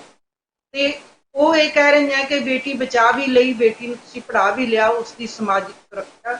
ਉਸਦੀ ਜਿਹੜੀ ਰੋਟੀ ਰੋਜ਼ੀ, ਉਸਦੀ ਜੀਵਕਾ, ਉਸਦੀ ਲਾਈਵਲੀਹੁੱਡ ਤੇ ਉਸਦੇ ਜਿਹੜੇ ਡੈਮੋਕ੍ਰੈਟਿਕ ਰਾਈਟਸ ਹੈ ਉਹਨਾਂ ਵੱਲ ਸਰਕਾਰ ਨੂੰ ਧਿਆਨ ਦੇਣਾ ਚਾਹੀਦਾ, ਜਾਂ ਸਰਕਾਰ ਉਹਨਾਂ ਦੀ ਅਣਦੇਖੀ ਕਰ ਰਹੀ ਹੈ। ਉਹ ਸਾਰਾ ਉਹਨਾਂ ਦਾ ਜਿਹੜਾ ਹੈ ਕਾਣ ਹੋ ਰਿਹਾ ਹੈ। ਉਹਦੇ ਲਈ ਇਹਨਾਂ ਨੇ ਇੱਕ ਵੱਡੀ ਜਿਹੜੀ ਹੈ ਸਾਰੇ ਹਿੰਦੁਸਤਾਨ ਭਰ ਦੇ ਵਿੱਚ ਉਹ ਇਹ ਡੈਮੋਨਸਟ੍ਰੇਸ਼ਨ ਵੀ ਹੋਣਗੇ, ਇਸ ਤਰ੍ਹਾਂ ਦਾ ਜਿਹੜਾ ਹੈ ਉਹਨਾਂ ਨੇ ਕਾਲ ਦਿੱਤੀ। ਸੋ ਡਾਕਟਰ ਢਿੱਲੋਂ, ਜਦੋਂ ਅਸੀਂ ਪਿੱਛੇ ਮੁੜ ਕੇ ਦੇਖਦੇ ਹਾਂ, ਜਿਹੜੀ 19ਵੀਂ ਸਦੀ ਸੀ, 19ਵੀਂ ਸਦੀ ਦੇ ਵਿੱਚ ਖਾਸ ਤੌਰ ਦੇ ਉੱਤੇ ਜਦੋਂ ਸੰਘਰਸ਼ ਸ਼ੁਰੂ ਹੋਏ ਸੀ, ਉਦੋਂ ਸੰਵਿਧਾਨਿਕ ਤੌਰ ਦੇ ਉੱਤੇ ਵੀ ਜਿਹੜੀ ਇਨਇਕੁਐਲਿਟੀ ਹੈ ਉਹ ਬੜੀ ਸਪਸ਼ਟ ਸੀਗੀ। ਵੇਜਸ ਨੂੰ ਲੈ ਕੇ, ਸਾਰੇ ਤਰ੍ਹਾਂ ਦੇ ਹੱਕਾਂ ਨੂੰ ਲੈ ਕੇ, ਪ੍ਰੋਪਰਟੀ ਰਾਈਟਸ ਨੂੰ ਲੈ ਕੇ ਵੀ ਸੰਵਿਧਾਨਿਕ ਤੌਰ ਦੇ ਉੱਤੇ ਰਾਈਟ ਨਹੀਂ ਸੀ ਮਿਲੇ। ਪਰ 1920 ਜਾਂ ਉਸਦੇ ਆਸ-ਪਾਸ ਥੋੜੇ 10-15-20 ਸਾਲ ਅੱਗੇ ਪਿੱਛੇ ਤਕਰੀਬਨ ਦੁਨੀਆ ਦੇ ਸਾਰੇ ਦੇਸ਼ਾਂ ਨੇ ਔਰਤਾਂ ਨੂੰ ਸੰਵਿਧਾਨਿਕ ਤੌਰ ਦੇ ਉੱਤੇ ਤਕਰੀਬਨ ਬਰਾਬਰੀ ਦਾ ਹੱਕ ਦੇ ਦਿੱਤਾ ਸੀ। ਸੋ ਤੁਸੀਂ ਜਦੋਂ ਦੇਖਦੇ ਆ ਪਿੱਛੇ ਮੁੜ ਕੇ, ਉਦੋਂ ਜਿਹੜੀ ਇਨਇਕੁਐਲਿਟੀ ਸੀ ਉਹ ਕਿਸ ਕਿਸਮ ਦੀ ਸੀ ਜਦੋਂ 19ਵੀਂ ਸਦੀ ਦੇ ਵਿੱਚ ਇਹ ਸੰਘਰਸ਼ ਸ਼ੁਰੂ ਹੋਇਆ? ਸੋ ਕਿਸ ਤਰ੍ਹਾਂ ਦਾ ਡਾਟਾ ਸੀ? ਵੇਜਸ ਦਾ ਫਰਕ ਕਿੰਨਾ ਸੀ? ਹੋਰ ਪ੍ਰਾਪਰਟੀ ਦੇ ਹੱਕ ਦੇ ਵਿੱਚ, VOTING ਦੇ ਹੱਕ ਦੇ ਵਿੱਚ ਕਿਹੋ ਜਿਹੀ ਸਥਿਤੀ ਸੀ ਔਰਤ ਦੀ ਉਸ ਟਾਈਮ ਦੇ ਉੱਤੇ, ਤਾਂ ਕਿ ਅਸੀਂ ਕੰਪੈਰੀਜ਼ਨ ਕਰ ਸਕੀਏ ਅੱਜ ਦੀ ਸਥਿਤੀ ਨਾਲ? ਇਸ ਤਰ੍ਹਾਂ ਜਦੋਂ ਮੈਂ ਪਹਿਲਾਂ ਵੀ ਆਪਣੀ ਗੱਲ ਜਦੋਂ ਸ਼ੁਰੂਆਤ ਕੀਤੀ ਹੈ, ਮੈਂ ਉਸ ਦੇ ਵੇਲੇ ਵਿੱਚ ਵੀ ਕਿਹਾ ਸੀ ਕਿ 19ਵੀਂ ਸਦੀ ਅਖੀਰ ਦੇ ਵਿੱਚ ਔਰਤਾਂ ਦੇ ਸੰਘਰਸ਼ ਸ਼ੁਰੂ ਹੁੰਦੇ ਆ। ਪਰ ਇਹਦੇ ਵਿੱਚ ਸਾਨੂੰ ਇਹਦੇ ਵਿੱਚ ਕੋਈ ਸ਼ੱਕ ਨਹੀਂ ਕਿ ਜਦੋਂ 1917 ਦਾ ਸੋਵੀਅਤ ਯੂਨੀਅਨ ਦੇ ਵਿੱਚ ਇਨਕਲਾਬ ਆਇਆ, ਉਸਨੇ ਬਹੁਤ ਵੱਡੇ ਪੱਧਰ ਦੇ ਉੱਤੇ ਸੰਸਾਰ ਦੇ ਚਿੱਤਰਪਟ ਦੇ ਉੱਤੇ ਜਿਹੜਾ ਹੈ ਅਸਰ ਪਾਇਆ। ਤੇ ਬਹੁਤ ਸਾਰੀਆਂ ਸਾਡੇ ਜਿਹੜਾ ਸੋਵੀਅਤ ਸੰਘ ਸੀ, ਉਸਨੇ ਬਹੁਤ ਸਾਰੇ ਦੇਸ਼ਾਂ ਨੂੰ ਇਸ ਗੱਲ ਲਈ ਤਿਆਰ ਕੀਤਾ ਕਿ ਜੇ ਔਰਤਾਂ ਦੇ ਜਿਹੜੇ ਹੱਕ ਨੇ ਉਹ ਹਿਊਮਨ ਰਾਈਟਸ ਨੇ, ਜਿਹੜੇ ਸਾਡੇ ਮਨੁੱਖੀ ਅਧਿਕਾਰਾਂ ਦੇ ਜਿਹੜੇ ਹੱਕ ਨੇ ਉਹੀ ਔਰਤਾਂ ਦੇ ਹੱਕ ਨੇ। ਤੇ ਇਸ ਤਰੀਕੇ ਦੇ ਨਾਲ ਸੋਵੀਅਤ ਯੂਨੀਅਨ ਨੇ ਉਸ ਸਮੇਂ ਅਗਵਾਈ ਕੀਤੀ ਸੀ ਔਰਤਾਂ ਦੇ ਹੱਕਾਂ ਦੇ ਲਈ। ਉਹਨਾਂ ਦੇ ਵਿੱਚੋਂ ਸਭ ਤੋਂ ਸਿਰਕੱਢਵਾਂ ਨਾਮ ਸੀ ਕਲਾਰਾ ਜ਼ੈਟਕਿਨ ਤੇ ਰੋਜ਼ਾ ਲਗਜ਼ਮਬਰਗ। ਇਸੇ ਤਰੀਕੇ ਦੇ ਨਾਲ ਉਹਨਾਂ ਔਰਤਾਂ ਦੇ ਅਗਵਾਈ ਦੇ ਵਿੱਚ ਸੰਸਾਰ ਦੀਆਂ ਔਰਤਾਂ ਇਕੱਠੀਆਂ ਹੋਈਆਂ ਤੇ ਫਿਰ ਉਹ ਔਰਤਾਂ ਜਿਹੜੀਆਂ ਸਨ, ਉਹਨਾਂ ਦਾ ਅਸਰ ਬਾਕੀ ਸਾਰੇ ਜਿਹੜੇ ਵਿਕਾਸਸ਼ੀਲ ਦੇਸ਼ ਸਨ ਜਾਂ ਸਾਡੇ ਵਿਕਾਸ ਕਰ ਰਹੇ ਦੇਸ਼ ਸਨ ਜਾਂ ਵਿਕਾਸ ਹੋ ਚੁੱਕੇ ਮੁਲਕ ਸਨ, ਉਹਨਾਂ ਦੇ ਵਿੱਚ ਵੀ ਔਰਤਾਂ ਦਾ ਜਿਹੜਾ ਹੈ ਇਸ ਗੱਲ ਅੱਗੇ ਗਈ ਕਿ ਹਾਂ, ਔਰਤਾਂ ਦੀ ਸਿਹਤ ਸੰਭਾਲ, ਉਹਨਾਂ ਦੀ ਜਿਹੜਾ ਕੰਮ ਦੀਆਂ ਹਾਲਤਾਂ, ਖਾਸ ਕਰਕੇ ਔਰਤਾਂ ਨੂੰ ਇਕੁਅਲ ਵਰਕ ਇਕੁਅਲ ਪੇ ਦਾ ਜਿਹੜਾ ਪਹਿਲਾ ਨਾਅਰਾ ਸੀ, ਉਹਦੇ ਲਈ 8 ਘੰਟੇ ਦੀ ਜਿਹੜੀ ਨੌਕਰੀ ਸੀ, ਉਹਦੇ ਲਈ ਜਿਹੜੇ ਸੰਘਰਸ਼ ਉਦੋਂ ਵਿੱਢੇ ਗਏ ਸਨ। ਹੁਣ ਜਦੋਂ ਅਸੀਂ 21ਵੀਂ ਸਦੀ ਦੇ ਵਿੱਚ ਪਹੁੰਚ ਚੁੱਕੇ ਹਾਂ, ਜਾਂ ਸਾਰੀ ਦੀ ਸਾਰੀ 20ਵੀਂ ਸਦੀ ਜਿਹੜੀ ਹੈ ਉਹ ਔਰਤਾਂ ਦੇ ਉਹਨਾਂ ਸੰਘਰਸ਼ਾਂ ਦੇ ਨਾਲ ਭਰੀ ਹੋਈ ਹੈ ਕਿ ਕੁਝ ਤਾਂ ਜਿਸ ਤਰ੍ਹਾਂ ਹਿੰਦੁਸਤਾਨ ਸੀ ਜਾਂ ਹਿੰਦੁਸਤਾਨ ਵਰਗੇ ਹੋਰ ਸਾਰੇ ਮੁਲਕ ਸਨ, ਉਹਦੇ ਵਿੱਚ ਅੰਗਰੇਜ਼ਾਂ ਦੀ ਜਿਹੜੀਆਂ ਉਹ ਬਸਤੀਆਂ ਸਨ, ਜਿਸ ਦੇ ਵਿੱਚ ਅਸੀਂ ਸਾਊਥ ਏਸ਼ੀਆ ਦੇ ਬਹੁਤ ਸਾਰੇ ਮੁਲਕਾਂ ਦੀ ਗੱਲ ਕਰ ਸਕਦੇ ਹਾਂ। 1949 ਚਾਈਨਾ ਆਜ਼ਾਦ ਹੋਇਆ, 1947 ਦੇ ਵਿੱਚ ਹਿੰਦੁਸਤਾਨ ਆਜ਼ਾਦ ਹੋਇਆ। ਇਹ ਬਹੁਤ ਵੱਡੀ ਗੱਲ ਹੈ, ਖਾਸ ਕਰਕੇ ਹਿੰਦੁਸਤਾਨ ਦੇ ਸੰਵਿਧਾਨ ਦੇ ਵਿੱਚ ਜਦੋਂ ਹੀ ਸੰਵਿਧਾਨ ਬਣਿਆ ਤੇ ਉਹਦੇ ਵਿੱਚ ਔਰਤਾਂ ਨੂੰ ਬਰਾਬਰ ਦਾ ਹੱਕ ਦਿੱਤਾ ਗਿਆ। ਅਜੇ ਵੀ ਕਈ ਜਿਹੜੇ ਸਾਡੇ ਇਸਲਾਮਿਕ ਕੰਟਰੀਜ਼ ਨੇ, ਉਹਨਾਂ ਦੇ ਵਿੱਚ ਜਦੋਂ ਗਵਾਹੀ ਹੁੰਦੀ ਹੈ ਉਦੋਂ ਔਰਤਾਂ ਦੀ ਅੱਧੀ ਗਵਾਹੀ ਹੁੰਦੀ ਹੈ ਜਾਂ 1/4 ਹੁੰਦੀ ਹੈ। ਤੇ ਇਹ ਹਿੰਦੁਸਤਾਨ ਦੇ ਵਿੱਚ ਕਿਉਂਕਿ ਉਹਨਾਂ ਤਹਿਰੀਕਾਂ ਦਾ, ਖਾਸ ਕਰਕੇ ਜਿਹੜੀਆਂ ਪ੍ਰੋਗਰੈਸਿਵ ਤਹਿਰੀਕਾਂ ਸਨ, ਉਹਨਾਂ ਦਾ ਅਸਰ ਸੀ ਕਿ ਔਰਤਾਂ ਦੀ ਜਿਹੜੀ ਸ਼ਮੂਲੀਅਤ ਈਵਨ ਕਿ ਆਜ਼ਾਦੀ ਦੀ ਲੜਾਈ ਦੇ ਵਿੱਚ ਵੀ ਬਰਾਬਰ ਰਹੀ, ਜਿਨ੍ਹਾਂ ਦੇ ਵਿੱਚੋਂ ਸਰੋਜਨੀ ਨਾਇਡੂ ਤੇ ਸਾਡੀ ਜਿਹੜੀ ਹੈ ਬੀਬੀ ਗੁਲਾਬ ਕੌਰ, ਜਿਹੜੀ ਗਦਰ ਪਾਰਟੀ ਦੇ ਵਿੱਚ ਜਿਹੜੀ ਮਨੀਲਾ ਤੋਂ ਚੱਲ ਕੇ ਹਿੰਦੁਸਤਾਨ ਪਹੁੰਚੀ ਸੀ, ਤੇ ਇਸੇ ਤਰ੍ਹਾਂ ਦੀਆਂ ਅਨੇਕਾਂ ਹੋਰ ਔਰਤਾਂ, ਜਿਨ੍ਹਾਂ ਦੇ ਵਿੱਚੋਂ ਜਦੋਂ ਅਸੀਂ ਗੱਲ ਕਰੀਏ, ਤੁਸੀਂ 19ਵੀਂ ਸਦੀ ਦੀ ਗੱਲ ਕੀਤੀ ਹੈ, ਤੇ ਫਾਤਮਾ ਸ਼ੇਖ ਦੇ ਨਾਲ ਜਿਹੜੀ ਸਾਡੀ ਜੋਤਿਰਵਾ ਫੂਲੇ ਤੇ ਸਾਡੀ ਜਿਹੜੀ ਸਵਿਤਰੀ ਬਾਈ ਫੂਲੇ ਦੇ ਨਾਲ ਫਾਤਮਾ ਸ਼ੇਖ ਨੇ ਜਿਹੜੀ ਹੈ ਸਾਡੀ ਔਰਤਾਂ ਦੀ ਐਜੂਕੇਸ਼ਨ ਦੇ ਲਈ ਵੱਡੇ ਕੰਮ ਕੀਤੇ 19ਵੀਂ ਸਦੀ ਦੇ ਅਖੀਰ ਦੇ ਵਿੱਚ। ਤੇ ਉਹ ਜਿਹੜੀ ਲੜੀ ਹੈ ਉਹ 20ਵੀਂ ਸਦੀ ਦੇ ਸ਼ੁਰੂ ਦੇ ਵਿੱਚ ਚੱਲਦੀ ਪਈ ਹੈ। ਤੇ 20ਵੀਂ ਸਦੀ ਦੇ ਵਿੱਚ ਜਿਹੜੇ ਔਰਤਾਂ ਦੇ ਇਨਸਾਨੀ ਹਕੂਕ ਸੀ, ਉਹਨਾਂ ਦੇ ਲਈ ਜਿਹੜੀ ਹੈ ਲੜਾਈ ਜਾਰੀ ਰਹੀ, ਖਾਸ ਕਰਕੇ ਔਰਤਾਂ ਦੀ ਐਜੂਕੇਸ਼ਨ ਦੇ ਲਈ, ਔਰਤਾਂ ਦੀ ਸਿਹਤ ਲਈ, ਔਰਤਾਂ ਦੀ ਸਮਾਜਿਕ ਸੁਰੱਖਿਆ ਲਈ, ਔਰਤਾਂ ਦੇ ਖਾਸ ਕਰਕੇ ਜਿਹੜੀ ਹੈ ਉਹਨਾਂ ਦਾ ਇਕੁਅਲ ਵਰਕ ਇਕੁਅਲ ਪੇ ਲਈ। ਇਹ ਸਾਰੀ ਲੜਾਈ ਜਿਹੜੀ 20ਵੀਂ ਸਦੀ ਦੇ ਵਿੱਚ ਉਹਨਾਂ ਸਾਰੇ ਮੁਲਕਾਂ ਦੇ ਵਿੱਚ ਸੀ ਜਿਹੜੇ ਕਿ ਡਿਵੈਲਪ ਹੋ ਰਹੇ ਸਨ, ਜਿਨ੍ਹਾਂ ਨੂੰ ਅਸੀਂ ਵਿਕਾਸਸ਼ੀਲ ਜਾਂ ਤੀਜੀ ਦੁਨੀਆ ਦੇ ਦੇਸ਼ ਕਹਿੰਦੇ ਹਾਂ। ਤੇ ਉਹਦੇ ਵਿੱਚੋਂ ਹਿੰਦੁਸਤਾਨ ਇੱਕ, ਕਿਉਂਕਿ ਸਬ ਕੰਟੀਨੈਂਟ ਦੇ ਵਿੱਚ ਹਿੰਦੁਸਤਾਨ ਜਿਹੜਾ ਹੈ ਉਹ ਸਿਰਫ ਕੱਢਵਾਂ ਦੇਸ਼ ਸੀ, ਆਬਾਦੀ ਦੇ ਪੱਖ ਤੋਂ ਵੀ ਤੇ ਹੋਰ ਬਹੁਤ ਸਾਰੀਆਂ ਜਿਹੜੀਆਂ ਸਾਡੀਆਂ ਵਿਸ਼ੇਸ਼ਤਾਵਾਂ ਨੇ ਹਿੰਦੁਸਤਾਨ ਦੀ ਆਜ਼ਾਦੀ ਦੀ ਲੜਾਈ ਦੀਆਂ, ਤੇ ਉਹਦੇ ਵਿੱਚ ਔਰਤਾਂ ਦਾ ਜਿਹੜਾ ਹਿੱਸਾ। ਤੇ ਫਿਰ 1947 ਤੋਂ ਬਾਅਦ ਜਿਹੜਾ ਵੂਮਨ ਡੇ ਹੈ 1975 ਨੂੰ, ਜਦੋਂ UN ਆਪਣਾ ਇੱਕ ਜਿਹੜਾ ਹੈ ਅੰਤਰਰਾਸ਼ਟਰੀ 8 ਮਾਰਚ ਨੂੰ ਅੰਤਰਰਾਸ਼ਟਰੀ ਵਰ੍ਹੇ ਦੇ ਤੌਰ ਤੇ ਮਨਾਉਣਾ ਸ਼ੁਰੂ ਕਰਦੀ ਹੈ, ਕਿਉਂਕਿ 1910 ਦੇ ਵਿੱਚ ਔਰਤਾਂ 8 ਮਾਰਚ ਨੂੰ ਹੀ ਇਕੱਠੀਆਂ ਹੋਈਆਂ ਸਨ, ਤੇ ਉਸ ਨੂੰ ਫਿਰ 1975 ਚ UN ਔਰਤ ਦਿਵਸ ਦੇ ਤੌਰ ਤੇ ਮਨਾਉਂਦੀ ਹੈ, ਤੇ ਉਸ ਤੋਂ ਬਾਅਦ ਅੰਤਰਰਾਸ਼ਟਰੀ ਵਰ੍ਹੇ ਦੇ ਤੌਰ ਤੇ ਮਨਾਇਆ ਜਾਂਦਾ। ਤੇ ਮੈਂ ਇਹ ਥੋੜਾ ਜਿਹਾ ਇੱਕ ਹੋਰ ਜੋੜਨਾ ਚਾਹੁੰਦੀ ਹਾਂ ਕਿ ਉਸ ਤੋਂ ਬਾਅਦ ਫਿਰ ਔਰਤਾਂ ਜਿਹੜੀਆਂ ਇਕੱਠੀਆਂ ਹੋਈਆਂ 1975 ਚ, 1985 ਦੇ ਵਿੱਚ ਬੀਜਿੰਗ ਦੇ ਵਿੱਚ, ਫਿਰ ਨੈਰੋਬੀ ਦੇ ਵਿੱਚ ਹੋਈਆਂ, ਫਿਰ ਬੀਜਿੰਗ ਪਲੱਸ ਹੋਇਆ 1995 ਚ, 2005 ਦੇ ਵਿੱਚ। ਸੋ ਇਸੇ ਤਰੀਕੇ ਦੇ ਨਾਲ ਇੱਕ ਔਰਤਾਂ ਦੀ ਆਰਗੇਨਾਈਜੇਸ਼ਨ ਹੈ ਵਰਲਡ ਫੈਡਰੇਸ਼ਨ ਆਫ ਵੂਮਨ ਕਰਕੇ, ਜਿਸ ਦੇ ਵਿੱਚ 110 ਦੇਸ਼ਾਂ ਦੀਆਂ ਔਰਤਾਂ ਜਿਹੜੀਆਂ ਨੇ ਉਹਦੀਆਂ ਮੈਂਬਰ ਨੇ। ਤੇ ਜਦੋਂ ਫਿਰ ਉਹਨਾਂ ਦੀ ਜਿਹੜੀ ਹੈ ਯੂਐਨਓ ਵੂਮਨ ਚਾਰਟਰ ਦੀ ਜਾਂ ਉਹਨਾਂ ਔਰਤਾਂ ਦੀ ਆਰਗੇਨਾਈਜੇਸ਼ਨ ਦੀ 3 ਸਾਲ ਬਾਅਦ ਮੀਟਿੰਗ ਹੁੰਦੀ ਹੈ, ਤਾਂ ਉਹਦੇ ਵਿੱਚ ਫਿਰ ਔਰਤਾਂ ਦੀ ਜਿਹੜੀ ਹਾਲਤ ਹੈ ਉਹਦੇ ਮੁੱਦੇ ਵਿਚਾਰੇ ਜਾਂਦੇ ਨੇ। ਇੱਕ ਪਾਸੇ ਗਵਰਨਮੈਂਟ ਦਾ ਜਿਹੜਾ ਹੈ ਪੱਖ ਹੁੰਦਾ, ਦੂਸਰੇ ਪਾਸੇ ਜਿਹੜੀਆਂ ਸਾਡੀਆਂ ਸੋਸ਼ਲ ਵਰਕ ਕਰਦੀਆਂ ਆਰਗੇਨਾਈਜੇਸ਼ਨ ਨੇ, ਔਰਤਾਂ ਦੀਆਂ ਜਥੇਬੰਦੀਆਂ ਨੇ, ਉਹ ਆਪਣਾ ਡਾਟਾ ਲੈ ਕੇ ਆਉਂਦੀਆਂ ਨੇ ਸਾਹਮਣੇ। ਜਿਵੇਂ ਕਿ ਹੁਣ ਅਸੀਂ ਜਿਹੜਾ ਹੈ ਜਿਹੜੀਆਂ ਇਹ 6 ਆਰਗੇਨਾਈਜੇਸ਼ਨ ਮਿਲ ਕੇ ਕਰ ਰਹੀਆਂ ਨੇ, ਇਹਨਾਂ ਨੇ ਪਿਛਲੇ 6 ਮਹੀਨੇ ਦੇ ਵਿੱਚ ਸਿਹਤ ਸਹੂਲਤਾਂ ਕਿਸ ਤਰ੍ਹਾਂ ਦੀਆਂ ਪਿਛਲੇ 6 ਮਹੀਨੇ 'ਚ ਰਹੀਆਂ ਤੇ 17-18 ਦੇ ਵਿੱਚ ਕਿਸ ਤਰ੍ਹਾਂ ਸੀ, ਸਾਡੀਆਂ ਔਰਤਾਂ ਦੀ ਸਿੱਖਿਆ ਕਿਸ ਤਰ੍ਹਾਂ ਦੀ ਰਹੀ, ਔਰਤਾਂ ਦੀ ਜਿਹੜੀ ਖਾਸ ਕਰਕੇ ਸਮਾਜਿਕ ਸੁਰੱਖਿਆ ਦੇ ਜਿਹੜੇ ਮੁੱਦੇ ਨੇ, ਜਿਸ ਦੇ ਵਿੱਚ ਰੇਪ ਹੈ, ਜੈਂਡਰ ਜਿਹੜੀ ਵਾਇਸ ਹੈ ਜਾਂ ਜੈਂਡਰ ਡਿਸਕ੍ਰਿਮੀਨੇਸ਼ਨ ਹੈ, ਡੋਮੈਸਟਿਕ ਵਾਇਲੈਂਸ ਹੈ, ਇਹਨਾਂ ਸਾਰੇ ਖੇਤਰਾਂ ਦੇ ਵਿੱਚ ਡਾਟਾ ਤਿਆਰ ਕਰਦੀਆਂ ਨੇ ਇਹ ਆਰਗੇਨਾਈਜੇਸ਼ਨ। ਤੇ ਫਿਰ ਉਹ ਪੇਸ਼ ਕਰਦੀਆਂ ਨੇ ਕਿ ਇੱਕ ਸਰਕਾਰ ਦਾ ਡਾਟਾ ਹੈ, ਇੱਕ ਇਹਨਾਂ ਔਰਤਾਂ ਦਾ ਹੈ। ਤੇ ਇਹ ਬੜੀ ਜਿਹੜੀ ਹੈਰਾਨੀ ਦੀ ਗੱਲ ਹੋਏਗੀ ਸਾਡੇ ਦਰਸ਼ਕਾਂ ਨੂੰ ਕਿ ਯੂਐਨ ਵੂਮਨ ਚਾਰਟਰ ਤੇ ਜਿਹੜੀਆਂ ਸਾਡੀ ਵਰਲਡ ਦੀ ਜਿਹੜੀ ਵੂਮਨ ਆਰਗੇਨਾਈਜੇਸ਼ਨ ਹੈ, ਉਹ ਫਿਰ ਉਹਨਾਂ ਔਰਤਾਂ ਦੀਆਂ ਆਰਗੇਨਾਈਜੇਸ਼ਨ ਦੇ ਜਿਹੜਾ ਡਾਟਾ ਹੈ ਉਹਨੂੰ ਤਸਲੀਮ ਜ਼ਿਆਦਾ ਕਰਦੀ ਹੈ, ਨਾ ਕਿ ਗਵਰਨਮੈਂਟ ਦੇ ਜਿਹੜਾ ਅੰਕੜੇ ਉੱਤੇ ਪੇਸ਼ ਕੀਤੇ ਜਾਂਦੇ। ਸੋ ਡਾਕਟਰ ਢਿੱਲੋਂ, ਤੁਸੀਂ ਜ਼ਿਕਰ ਕਰ ਰਹੇ ਸੀ ਜਿਹੜੀਆਂ ਇੰਡੀਅਨ ਔਰਤਾਂ ਦਾ ਜਿਹੜਾ ਕੌਮਾਂਤਰੀ ਸੰਘਰਸ਼ ਹੈ ਔਰਤਾਂ ਦਾ ਆਪਣੇ ਹੱਕਾਂ ਲਈ, ਕਈ ਵਾਰੀ ਗੱਲ ਹੁੰਦੀ ਹੈ ਕਿ ਜਿਹੜੇ ਮਹਾਰਾਜਾ ਦਲੀਪ ਸਿੰਘ ਸੀ, ਉਹਨਾਂ ਦੀ ਜਿਹੜੀ ਹੈ ਬੇਟੀ ਸੀ, ਉਹਦਾ ਨਾਂ ਵੀ ਆਉਂਦਾ ਕਿ ਉਹ ਵੀ ਕੌਮਾਂਤਰੀ ਸੰਘਰਸ਼ ਦੇ ਵਿੱਚ ਜਿਹੜੀ ਮੂਵਮੈਂਟ ਚੱਲ ਰਹੀ ਸੀ ਔਰਤਾਂ ਦੀ, ਉਹਦੇ ਵਿੱਚ ਉਹਦਾ ਵੀ ਯੋਗਦਾਨ ਹੈ। ਉਹਦੇ ਬਾਰੇ ਥੋੜਾ ਜ਼ਿਕਰ ਕਰਨਾ ਚਾਹੋਗੇ? ਹਾਂ, ਇਸ ਤਰ੍ਹਾਂ ਹੈ ਕਿ ਉਹ ਜਦੋਂ ਕਿਉਂਕਿ ਮਹਾਰਾਜਾ ਦਲੀਪ ਸਿੰਘ ਦੇ ਨਾਲ ਜਿਹੜਾ ਸਾਡੇ ਪੰਜਾਬੀਆਂ ਦਾ ਬੜਾ ਮੋਹ ਦਾ ਤੇ ਭਾਵਕ ਰਿਸ਼ਤਾ ਹੈ ਕਿ ਉਹ ਸਾਡੇ ਮਹਾਰਾਜਾ ਰਣਜੀਤ ਸਿੰਘ ਦਾ ਆਖਰੀ ਵਾਰਿਸ ਸੀ, ਪਰ ਉਹ ਜਿਸ ਆਖਰੀ ਦੌਰ ਦੇ ਵਿੱਚ ਜਿਸ ਸਥਿਤੀ ਦੇ ਵਿੱਚ ਉਹ ਮਤਲਬ ਉਸਦਾ ਜੀਵਨ ਬੀਤਿਆ, ਉਹ ਬੜਾ ਤਰਾਸਦਿਕ ਸੀ। ਤੇ ਉਹਨੇ ਜਿਹੜੀ ਸਾਡੇ ਫਰਾਂਸ ਦੀ ਜਿਹੜੀ ਇੱਕ ਮਹਿਲਾ ਸੀ ਉਹਦੇ ਨਾਲ ਸ਼ਾਦੀ ਕੀਤੀ, ਉਸ ਦੇ ਵਿੱਚੋਂ ਉਸਦੀ ਬੇਟੀ ਪੈਦਾ ਹੋਈ ਤੇ ਉਹ ਉੱਥੇ ਫਰਾਂਸ ਦੀਆਂ ਔਰਤਾਂ ਜਿਹੜੀਆਂ ਕੰਮ ਕਰ ਰਹੀਆਂ ਸਨ ਉਹਦੇ ਵਿੱਚ ਉਸਦਾ ਇੱਕ ਵੱਡਾ ਯੋਗਦਾਨ ਸੀ। ਫਿਰ ਉਹਨੇ ਇੰਗਲੈਂਡ ਦੇ ਵਿੱਚ ਆ ਕੇ ਵੀ ਆਪਣਾ ਕੰਮ ਜਾਰੀ ਰੱਖਿਆ ਤੇ ਉਹ ਉਹਨਾਂ ਜਿਹੜੀਆਂ ਯੂਰਪੀਅਨ ਔਰਤਾਂ ਸੀ ਉਹਦੀ ਉਹ ਅਗਵਾਈ ਵੀ ਕਰਦੀ ਰਹੀ, ਜਿਹੜੀਆਂ ਯੂਰਪ ਦੇ ਵੱਖਰੇ ਦੇਸ਼ਾਂ ਦੇ ਵਿੱਚ ਔਰਤਾਂ ਦੀਆਂ ਆਰਗੇਨਾਈਜੇਸ਼ਨ ਸਨ। ਤੇ ਉਸਨੇ ਜਿਹੜੀਆਂ ਔਰਤਾਂ ਦੀ, ਕਿਉਂਕਿ ਜਿਹੜੀ ਯੂਰਪ ਦੇ ਵਿੱਚ ਔਰਤਾਂ ਦੇ ਨਾਲ ਜਿਹੜੀ ਡਿਸਕ੍ਰਿਮੀਨੇਸ਼ਨ ਦਾ ਰੂਪ ਹੈ ਉਹ ਅਸੀਂ ਜਿਹੜੀਆਂ ਸਾਡੇ ਥਰਡ ਵਰਲਡ ਕੰਟਰੀ ਜਾਂ ਸਾਡੇ ਤੀਜੀ ਦੁਨੀਆ ਦੇ ਦੇਸ਼ ਜਿਹਨੂੰ ਕਹੋ ਜਾਂ ਹਿੰਦੁਸਤਾਨ ਵਰਗੇ ਸਾਊਥ ਏਸ਼ੀਆ ਦੇ ਦੇਸ਼ ਹੈ, ਉਹਨਾਂ ਨਾਲੋਂ ਵੱਖਰਾ ਹੈ। ਅਗਰ ਇੱਥੇ ਅਸੀਂ ਕੈਨੇਡਾ ਦੇ ਪ੍ਰਸੰਗ ਦੇ ਵਿੱਚ ਦੇਖੀਏ, ਅਮਰੀਕਾ ਦੇ ਪ੍ਰਸੰਗ 'ਚ ਦੇਖੀਏ,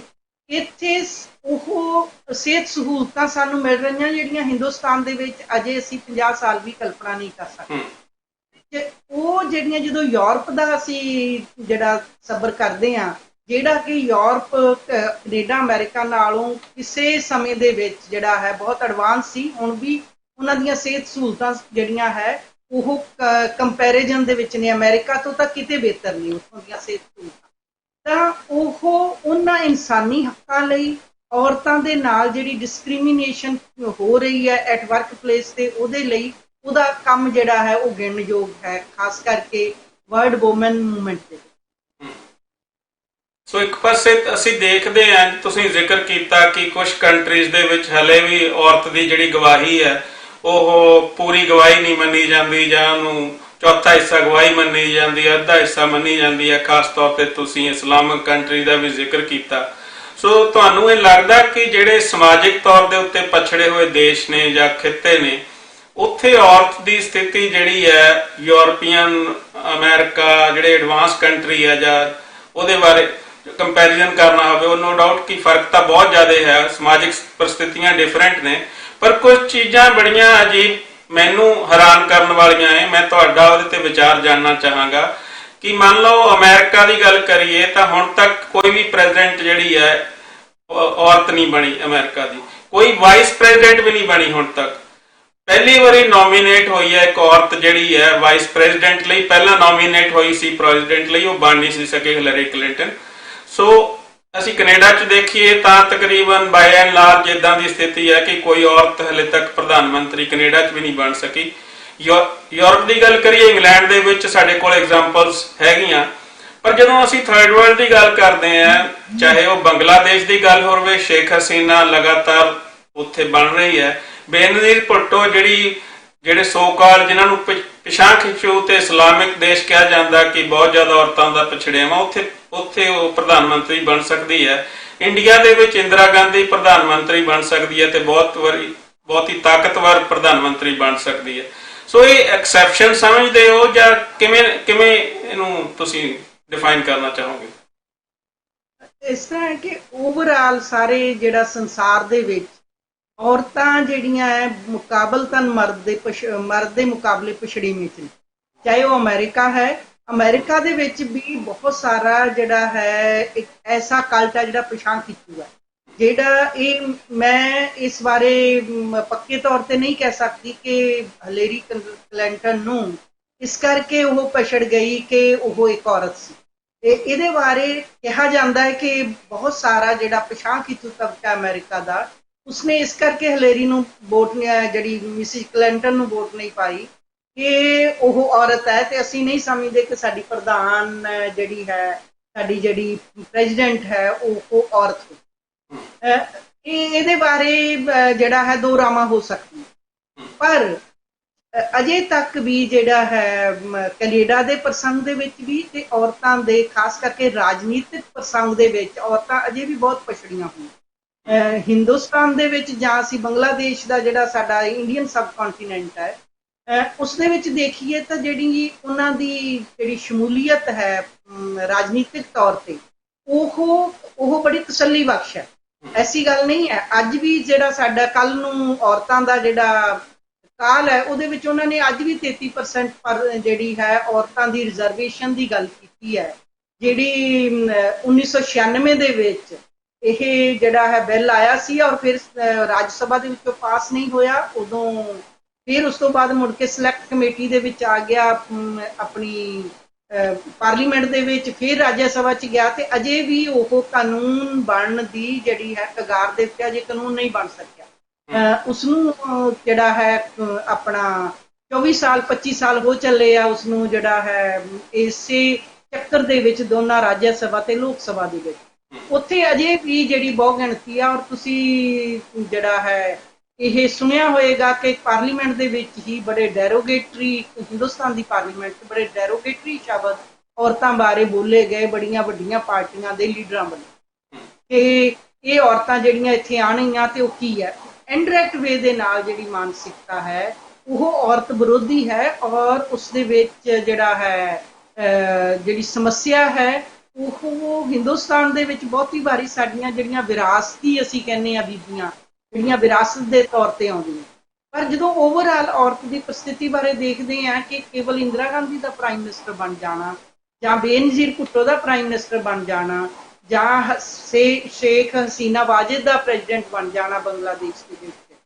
ਇਹ ਇੱਕ ਪੋਜ਼ਿਟਿਵ ਪੱਖ ਤਾਂ ਹੈ, ਇਹਦੇ ਤੋਂ ਇਨਕਾਰੀ ਨਹੀਂ ਹੈ, ਪਰ ਇਹਦੇ ਨਾਲ ਹੀ ਕੀ ਉਹਨਾਂ ਨੇ ਔਰਤਾਂ ਦੀ ਪ੍ਰਸਥਿਤੀ, ਔਰਤਾਂ ਦੀ ਸਮਾਜਿਕ ਸੁਰੱਖਿਆ, ਔਰਤਾਂ ਦੀ ਸਿੱਖਿਆ, ਔਰਤਾਂ ਦੀ ਸਿਹਤ, ਔਰਤਾਂ ਦੀ ਹੋਰ ਜਿਹੜੇ ਮੁੱਦੇ ਨੇ ਕਿ ਉਹਨਾਂ ਦੇ ਲਈ ਉਹਨਾਂ ਨੂੰ ਉੱਚਾ ਉਠਾਉਣ ਦੇ ਲਈ ਕੀ ਕੰਮ ਹੋਇਆ ਕਿ ਨਹੀਂ ਹੋਇਆ, ਕੀ ਪਾਲਿਸੀਜ਼ ਉਹਨਾਂ ਲਈ ਬਣੀਆਂ ਕਿ ਨਹੀਂ ਬਣੀਆਂ। ਜੇ ਅਮਰੀਕਾ ਦੇ ਵਿੱਚ ਹੁਣ ਨੋਮੀਨੇਟ ਹੋਈ ਹੈ ਵਾਈਸ ਪ੍ਰੈਜ਼ੀਡੈਂਟ ਦੇ ਲਈ, ਇਹ ਇੱਕ ਚੰਗੀ ਗੱਲ ਹੈ, ਪਰ ਇਹਦੇ ਨਾਲ ਹੀ ਸਮੁੱਚੀ ਜਿਹੜੀ ਸਥਿਤੀ ਹੈ ਉਹ ਠੀਕ ਨਹੀਂ ਹੋ ਜਾਂਦੀ, ਕਿਉਂਕਿ ਜਿਹੜਾ ਹੈ ਜਿੰਨੀ ਦੇਰ ਤੱਕ ਜਿਹੜੀਆਂ ਜਿਹਨੂੰ ਅਸੀਂ ਕਹਿੰਦੇ ਹਾਂ ਫੈਮਿਨਿਸਟ ਪੁਆਇੰਟ ਆਫ ਵਿਊ ਤੋਂ, ਵੂਮਨ ਚਾਰਟਰ ਜਿਹੜਾ ਹੁੰਦਾ ਹੈ ਵੂਮਨ ਐਂਗਲ ਤੋਂ, ਉਹਨਾਂ ਦੇ ਮੁੱਦਿਆਂ ਨੂੰ ਮੁੱਖ ਰੱਖ ਕੇ ਸਾਡੀਆਂ ਪਾਲਿਸੀਜ਼ ਨਹੀਂ ਬਣਦੀਆਂ, ਉਨੀ ਦੇਰ ਤੱਕ ਜਿਹੜੀ ਔਰਤ ਦੀ ਜਿਹੜਾ ਉਹਦਾ ਸਿਹਤ ਹੈ, ਉਹਦਾ ਸੰਭਾਲ ਹੈ, ਉਸਦੀ ਸਮੁੱਚੀ ਜਿਹੜੀ ਸ਼ਖਸੀਅਤ ਦਾ ਵਿਕਾਸ ਹੈ ਉਹ ਨਹੀਂ ਹੋ ਸਕਦਾ। ਜਿਵੇਂ ਪੰਜਾਬ ਦੇ ਵਿੱਚ ਅਸੀਂ ਕਹਿੰਦੇ ਹਾਂ ਕਿ ਔਰਤਾਂ ਖਾਸ ਕਰਕੇ ਜਿਹੜੀਆਂ ਸਾਡਾ ਚੜ੍ਹਦਾ ਪੰਜਾਬ ਹੈ, ਹਿੰਦੁਸਤਾਨੀ ਪੰਜਾਬ ਹੈ, ਅਸੀਂ ਕਹਿੰਦੇ ਕੁੜੀਆਂ ਬਹੁਤ ਪੜ੍ਹ ਰਹੀਆਂ ਨੇ, ਪਰ ਉਹਨਾਂ ਦਾ ਡਾਟਾ ਇਹ ਦੱਸ ਰਿਹਾ ਹੈ ਕਿ ਕੁੜੀਆਂ ਅਜੇ ਵੀ 10% ਮਰਦਾਂ ਤੋਂ ਪਿੱਛੇ ਪੜ ਰਹੀਆਂ ਨੇ, ਚਾਹੇ ਉਹ ਉੱਚ ਸਿੱਖਿਆ ਦੇ ਵਿੱਚ ਤਾਂ ਹੋਰ ਵੀ ਉਹਨਾਂ ਦਾ ਜਿਹੜਾ ਹੈ ਉਹਨਾਂ ਦੀ ਪਰਸੈਂਟੇਜ ਘੱਟ ਹੈ। ਪਰ ਕਿਉਂਕਿ ਜੇ ਅਸੀਂ 100 ਸਾਲ ਪਹਿਲਾਂ ਦੀ ਗੱਲ ਕਰੀਏ ਤੇ ਨੋ ਡਾਊਟ ਸਾਨੂੰ ਬੜੀ ਤਸੱਲੀ ਹੈ ਇਸ ਗੱਲ ਦੀ ਕਿ ਔਰਤਾਂ ਜਿਹੜੀਆਂ ਹੈ ਅੱਗੇ ਆ ਰਹੀਆਂ, ਉਹਨਾਂ ਦੇ ਬਹੁਤ ਸਾਰੇ ਮੁੱਦਿਆਂ ਦੇ ਉੱਤੇ ਗੱਲ ਹੋ ਰਹੀ ਹੈ। ਔਰਤਾਂ ਜਿਹੜੀਆਂ ਅੱਜ ਜੇ ਲੜ ਰਹੀਆਂ ਨੇ ਉਹ ਆਪਣੀ ਇਨਸਾਨੀ ਹਕੂਕ ਲਈ ਵੀ ਲੜ ਰਹੀਆਂ ਨੇ ਕਿ ਅਸੀਂ ਵੀ ਇਨਸਾਨ ਹਾਂ। ਦੂਸਰਾ ਇਹ ਹੈ ਕਿ ਜਿੰਨੇ ਸਾਡੇ ਜਿਹੜੇ ਨੇ ਸਾਊਥ ਏਸ਼ੀਆ ਦੇ ਮੁਲਕ ਨੇ, ਜਿਨ੍ਹਾਂ 'ਚ ਹਿੰਦੁਸਤਾਨ ਦੀ ਅਸੀਂ ਗੱਲ ਕਰੀਏ ਵਿਸ਼ੇਸ਼ ਤੌਰ 'ਤੇ, ਉਹਦੇ ਵਿੱਚ ਜਦੋਂ ਅਸੀਂ ਦੇਖਦੇ ਹਾਂ ਕਿ ਉੱਥੇ ਐਵਰੇਜ 15,000 ਜਿਹੜਾ ਹੈ ਲੋਕਾਂ ਦੇ ਪਿੱਛੇ ਇੱਕ ਡਾਕਟਰ ਹੈ ਸਮੁੱਚੇ ਸਾਡੇ ਜਿਹੜੀ ਜਨਸੰਖਿਆ ਦੇ ਲਈ। ਬਿਹਾਰ ਦੇ ਵਿੱਚ 23,000 ਦੇ ਪਿੱਛੇ ਹੈ, ਪੰਜਾਬ ਦੇ ਵਿੱਚ 12,000 ਦੇ ਪਿੱਛੇ ਸਾਡਾ ਇੱਕ ਡਾਕਟਰ ਹੈ। ਤੇ ਜਦੋਂ ਕਿ ਜਿਹੜੀ ਵਰਲਡ ਹੈਲਥ ਆਰਗੇਨਾਈਜੇਸ਼ਨ ਇਹ ਕਹਿੰਦੀ ਹੈ ਕਿ 1,000 ਜਾਂ 1,500, ਉਹਨਾਂ ਨੇ ਡਾਟਾ ਇਹ ਦਿੱਤਾ ਕਿ 1,000 ਤੋਂ 1,500 ਵਿਅਕਤੀਆਂ ਦੇ ਪਿੱਛੇ ਇੱਕ ਡਾਕਟਰ ਹੋਣਾ ਚਾਹੀਦਾ। ਸੋ ਜੇ ਓਵਰਆਲ ਹੀ ਸਾਡੀਆਂ ਸਿਹਤ ਸਹੂਲਤਾਂ ਦਾ ਇਹ ਹਾਲ ਹੈ ਤੇ ਔਰਤਾਂ ਦੀ ਖਾਸ ਕਰਕੇ ਪ੍ਰਸੂਤੀ, ਉਹਨਾਂ ਦੀ ਜਦੋਂ ਬੱਚਾ ਜਿਹੜੀ ਹੈ ਉਹਨਾਂ ਦੀ ਜਦੋਂ ਉਹਨਾਂ ਦੇ ਪ੍ਰਸੂਤੀ ਜਿਹੜੀ ਉਹਨਾਂ ਨੂੰ ਛੁੱਟੀ ਦੀ ਗੱਲ ਹੈ, ਉਹਨਾਂ ਨੂੰ ਖਾਸ ਕਰਕੇ ਜਣੇਪੇ ਦੀ ਗੱਲ ਹੈ, ਜਾਂ ਉਹਨਾਂ ਨੇ ਆਪਣੇ ਹੋਰ ਜਿਹੜੇ ਕੰਮ ਦੇ ਵਿੱਚ ਜਾਣਾ ਹੈ। ਫਾਰ ਐਗਜ਼ਾਮਪਲ ਜਿਹੜੀਆਂ ਕੰਮਕਾਜੀ ਔਰਤਾਂ ਨੇ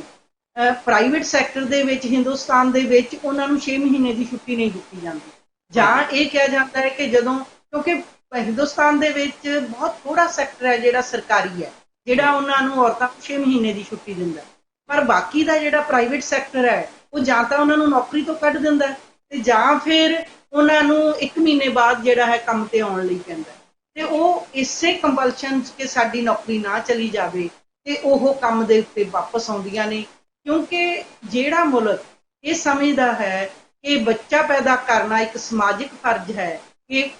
ਪਰਸਨਲ ਤੇ ਪ੍ਰਾਈਵੇਟ ਫਰਜ਼ ਨਹੀਂ ਹੈ, ਉਹ ਫਿਰ ਸਾਡੇ ਬੱਚਿਆਂ ਦੀ ਵੀ, ਔਰਤਾਂ ਦੀ ਵੀ, ਉਹਨਾਂ ਦੀ ਖਾਸ ਕਰਕੇ ਜਿਹੜੀ ਹੈ ਉਹਨਾਂ ਦੀ ਜਦੋਂ ਉਹਨਾਂ ਦੀ ਡਿਲੀਵਰੀ ਹੁੰਦੀ ਹੈ ਤੇ ਉਸ ਤੋਂ ਬਾਅਦ ਦੀਆਂ ਜਿਹੜੀਆਂ ਉਹਨਾਂ ਦੀਆਂ ਸਿਹਤ ਸਹੂਲਤਾਂ ਦੀ ਉਹਦੇ ਲਈ ਉਹ ਉਹਨਾਂ ਨੂੰ ਬਹੁਤ ਸਾਰੀਆਂ ਜਿਹੜੀਆਂ ਹੈ ਸੁਵਿਧਾਵਾਂ ਦਿੰਦੇ।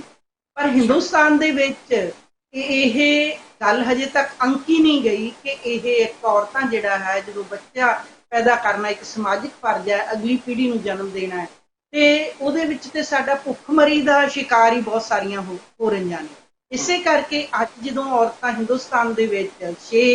ਵੱਡੀਆਂ ਆਰਗੇਨਾਈਜੇਸ਼ਨ, ਜਿਸ ਦੇ ਵਿੱਚ all India democratic woman federation ਹੈ,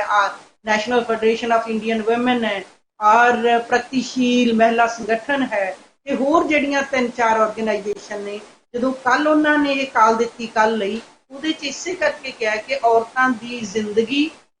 ਔਰਤਾਂ ਦੀ ਜੀਵਿਕਾ ਤੇ ਉਹਨਾਂ ਦੇ ਜਿਹੜੇ ਸਾਡੇ ਜਨਵਾਦੀ ਅਧਿਕਾਰ ਹੈ, ਖਾਸ ਕਰਕੇ ਲੋਕਤੰਤਰੀ ਅਧਿਕਾਰ ਹੈ, ਉਹਨਾਂ ਦੀ ਰਾਖੀ ਲਈ ਤੇ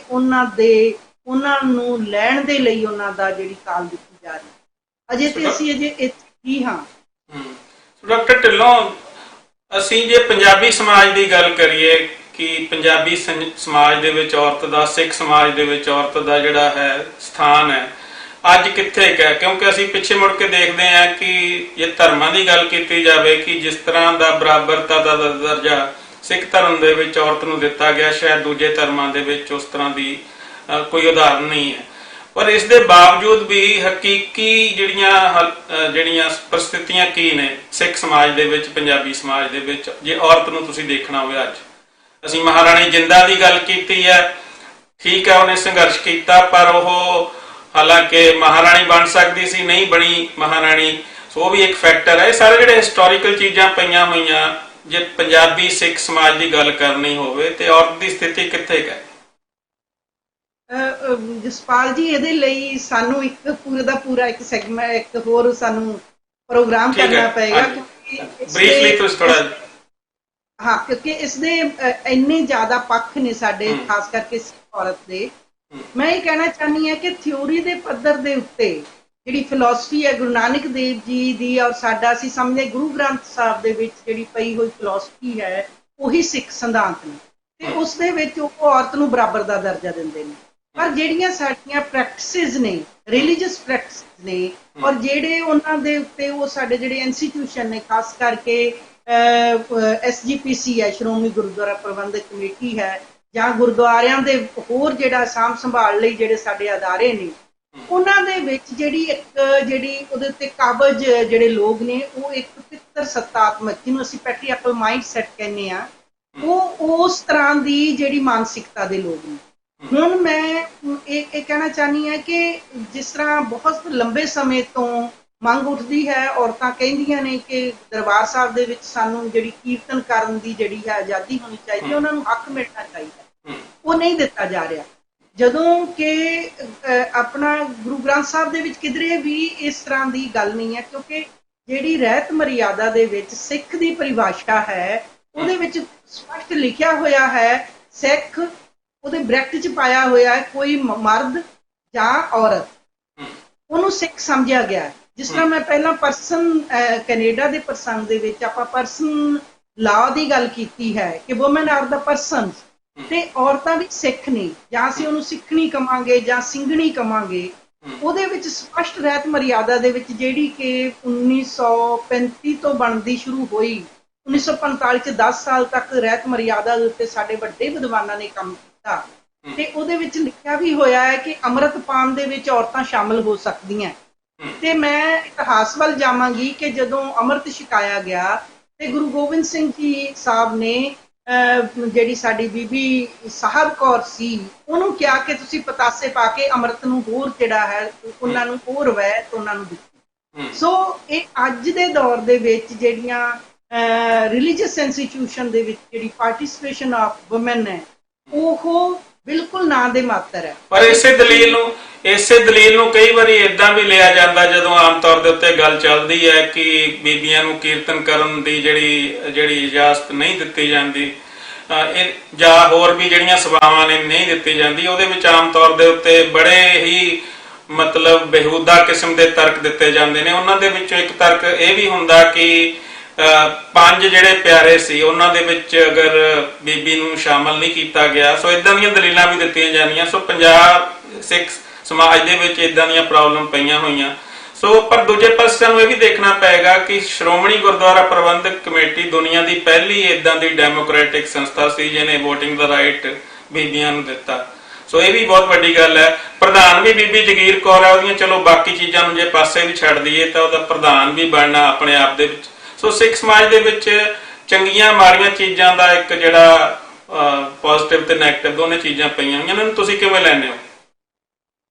ਮੈਂ ਇਹ ਕਹਿਣਾ ਚਾਹੁੰਦੀ ਹਾਂ ਕਿ ਜਿਹੜਾ ਸਿੱਖ ਧਰਮ ਹੈ, ਇਸ ਨੂੰ ਅਸੀਂ ਕਹਿੰਦੇ ਹਾਂ ਕਿ ਨਿਆਰਾ ਧਰਮ ਹੈ, ਔਰ ਸਿੱਖ ਧਰਮ ਤਾਂ ਇਹ ਕੋਈ ਖੜੋਤ ਵਾਲਾ ਧਰਮ ਨਹੀਂ ਹੈ। ਜਦੋਂ ਅਸੀਂ ਇਸ ਦੀ ਇਤਿਹਾਸ ਜਾਣਦੇ ਹਾਂ, ਗੁਰੂ ਨਾਨਕ ਸਾਹਿਬ ਅਤੇ ਦੂਸਰੇ ਸਾਰੇ ਗੁਰੂ ਸਾਹਿਬਾਨ ਨੇ ਸਮੇਂ ਦੇ ਮੁਤਾਬਕ ਸਮੇਂ ਨੂੰ ਜਿਹੜਾ ਹੈ ਸਮਝਦੇ ਹੋਏ ਉਹਦੇ ਤੇ ਡਾਇਲੌਗ ਕੀਤਾ, ਉਹਦੇ ਉੱਤੇ ਸਮੇਂ-ਸਮੇਂ ਆਪਣੀ ਗੱਲ ਉਹਨਾਂ ਨੇ ਸਮੇਂ ਦੇ ਸੰਦਰਭ ਵਿੱਚ ਵੀ ਕਹੀ ਹੈ। ਤੇ ਅੱਜ ਜਦੋਂ ਸਮਾਂ ਜਿਹੜਾ 20ਵੀਂ ਸਦੀ ਦਾ ਹੈ, ਜਿਸ ਦੇ ਵਿੱਚ ਔਰਤਾਂ ਇੱਕ ਬਰਾਬਰ ਦੀ ਭੂਮਿਕਾ ਅਦਾ ਕਰ ਰਹੀਆਂ ਨੇ, ਤੇ ਇਹ ਬੜੀ ਹੀ ਪਿਛਾਂਹ ਖਿੱਚੂ ਗੱਲ ਹੋਏਗੀ ਕਿ ਔਰਤਾਂ ਨੂੰ ਜਦੋਂ ਅਸੀਂ ਰਿਲੀਜੀਅਸ ਇੰਸਟੀਟਿਊਸ਼ਨ ਦੇ ਵਿੱਚ ਬਰਾਬਰ, ਬੀਬੀ ਜਗੀਰ ਕੌਰ ਦਾ SGPC ਦੀ ਪਹਿਲੀ ਪ੍ਰਧਾਨ ਬਣ ਜਾਣਾ, ਇਹ ਇੱਕ ਵੱਡੀ ਗੱਲ ਹੈ, ਪਰ ਸਾਰਾ ਕੁਝ ਨਹੀਂ ਹੈ। ਕਿਉਂਕਿ ਜੇਕਰ ਬੀਬੀ ਜਗੀਰ ਕੌਰ ਆਪਣੇ ਸਮੇਂ ਦੇ ਵਿੱਚ ਕੀਰਤਨ ਦੀ ਮਰਿਆਦਾ, ਪਾਲਕੀ ਸਾਹਿਬ ਨੂੰ ਮੋਢਾ ਦੇਣ ਦੀ ਮਰਿਆਦਾ, ਜਾਂ ਦਰਬਾਰ ਸਾਹਿਬ ਦੇ ਵਿੱਚ ਸੇਵਾ ਸੰਭਾਲ ਦੀ ਮਰਿਆਦਾ ਜੇ ਉਹ ਚਾਲੂ ਨਹੀਂ ਕਰ ਸਕੇ, ਤਾਂ ਫਿਰ ਸਾਨੂੰ ਇੱਕ ਕੁਐਸਚਨ ਮਾਰਕ ਹੈ ਉਹਦੇ ਉੱਤੇ। ਕਿ ਅਸੀਂ ਆਮ ਤੌਰ ਤੇ ਇਹ ਕਹਿੰਦੇ ਹਾਂ ਕਿ ਜਿਹੜੀਆਂ ਸਾਡੀਆਂ ਪਾਰਲੀਮੈਂਟ ਦੇ ਵਿੱਚ ਵੀ ਸਿੱਖ ਔਰਤਾਂ ਨੇ, ਜਾਂ ਸਾਡੀਆਂ ਪੰਜਾਬੀ ਔਰਤਾਂ ਨੇ, ਜਾਂ ਹਿੰਦੁਸਤਾਨ ਦੀਆਂ ਔਰਤਾਂ ਨੇ,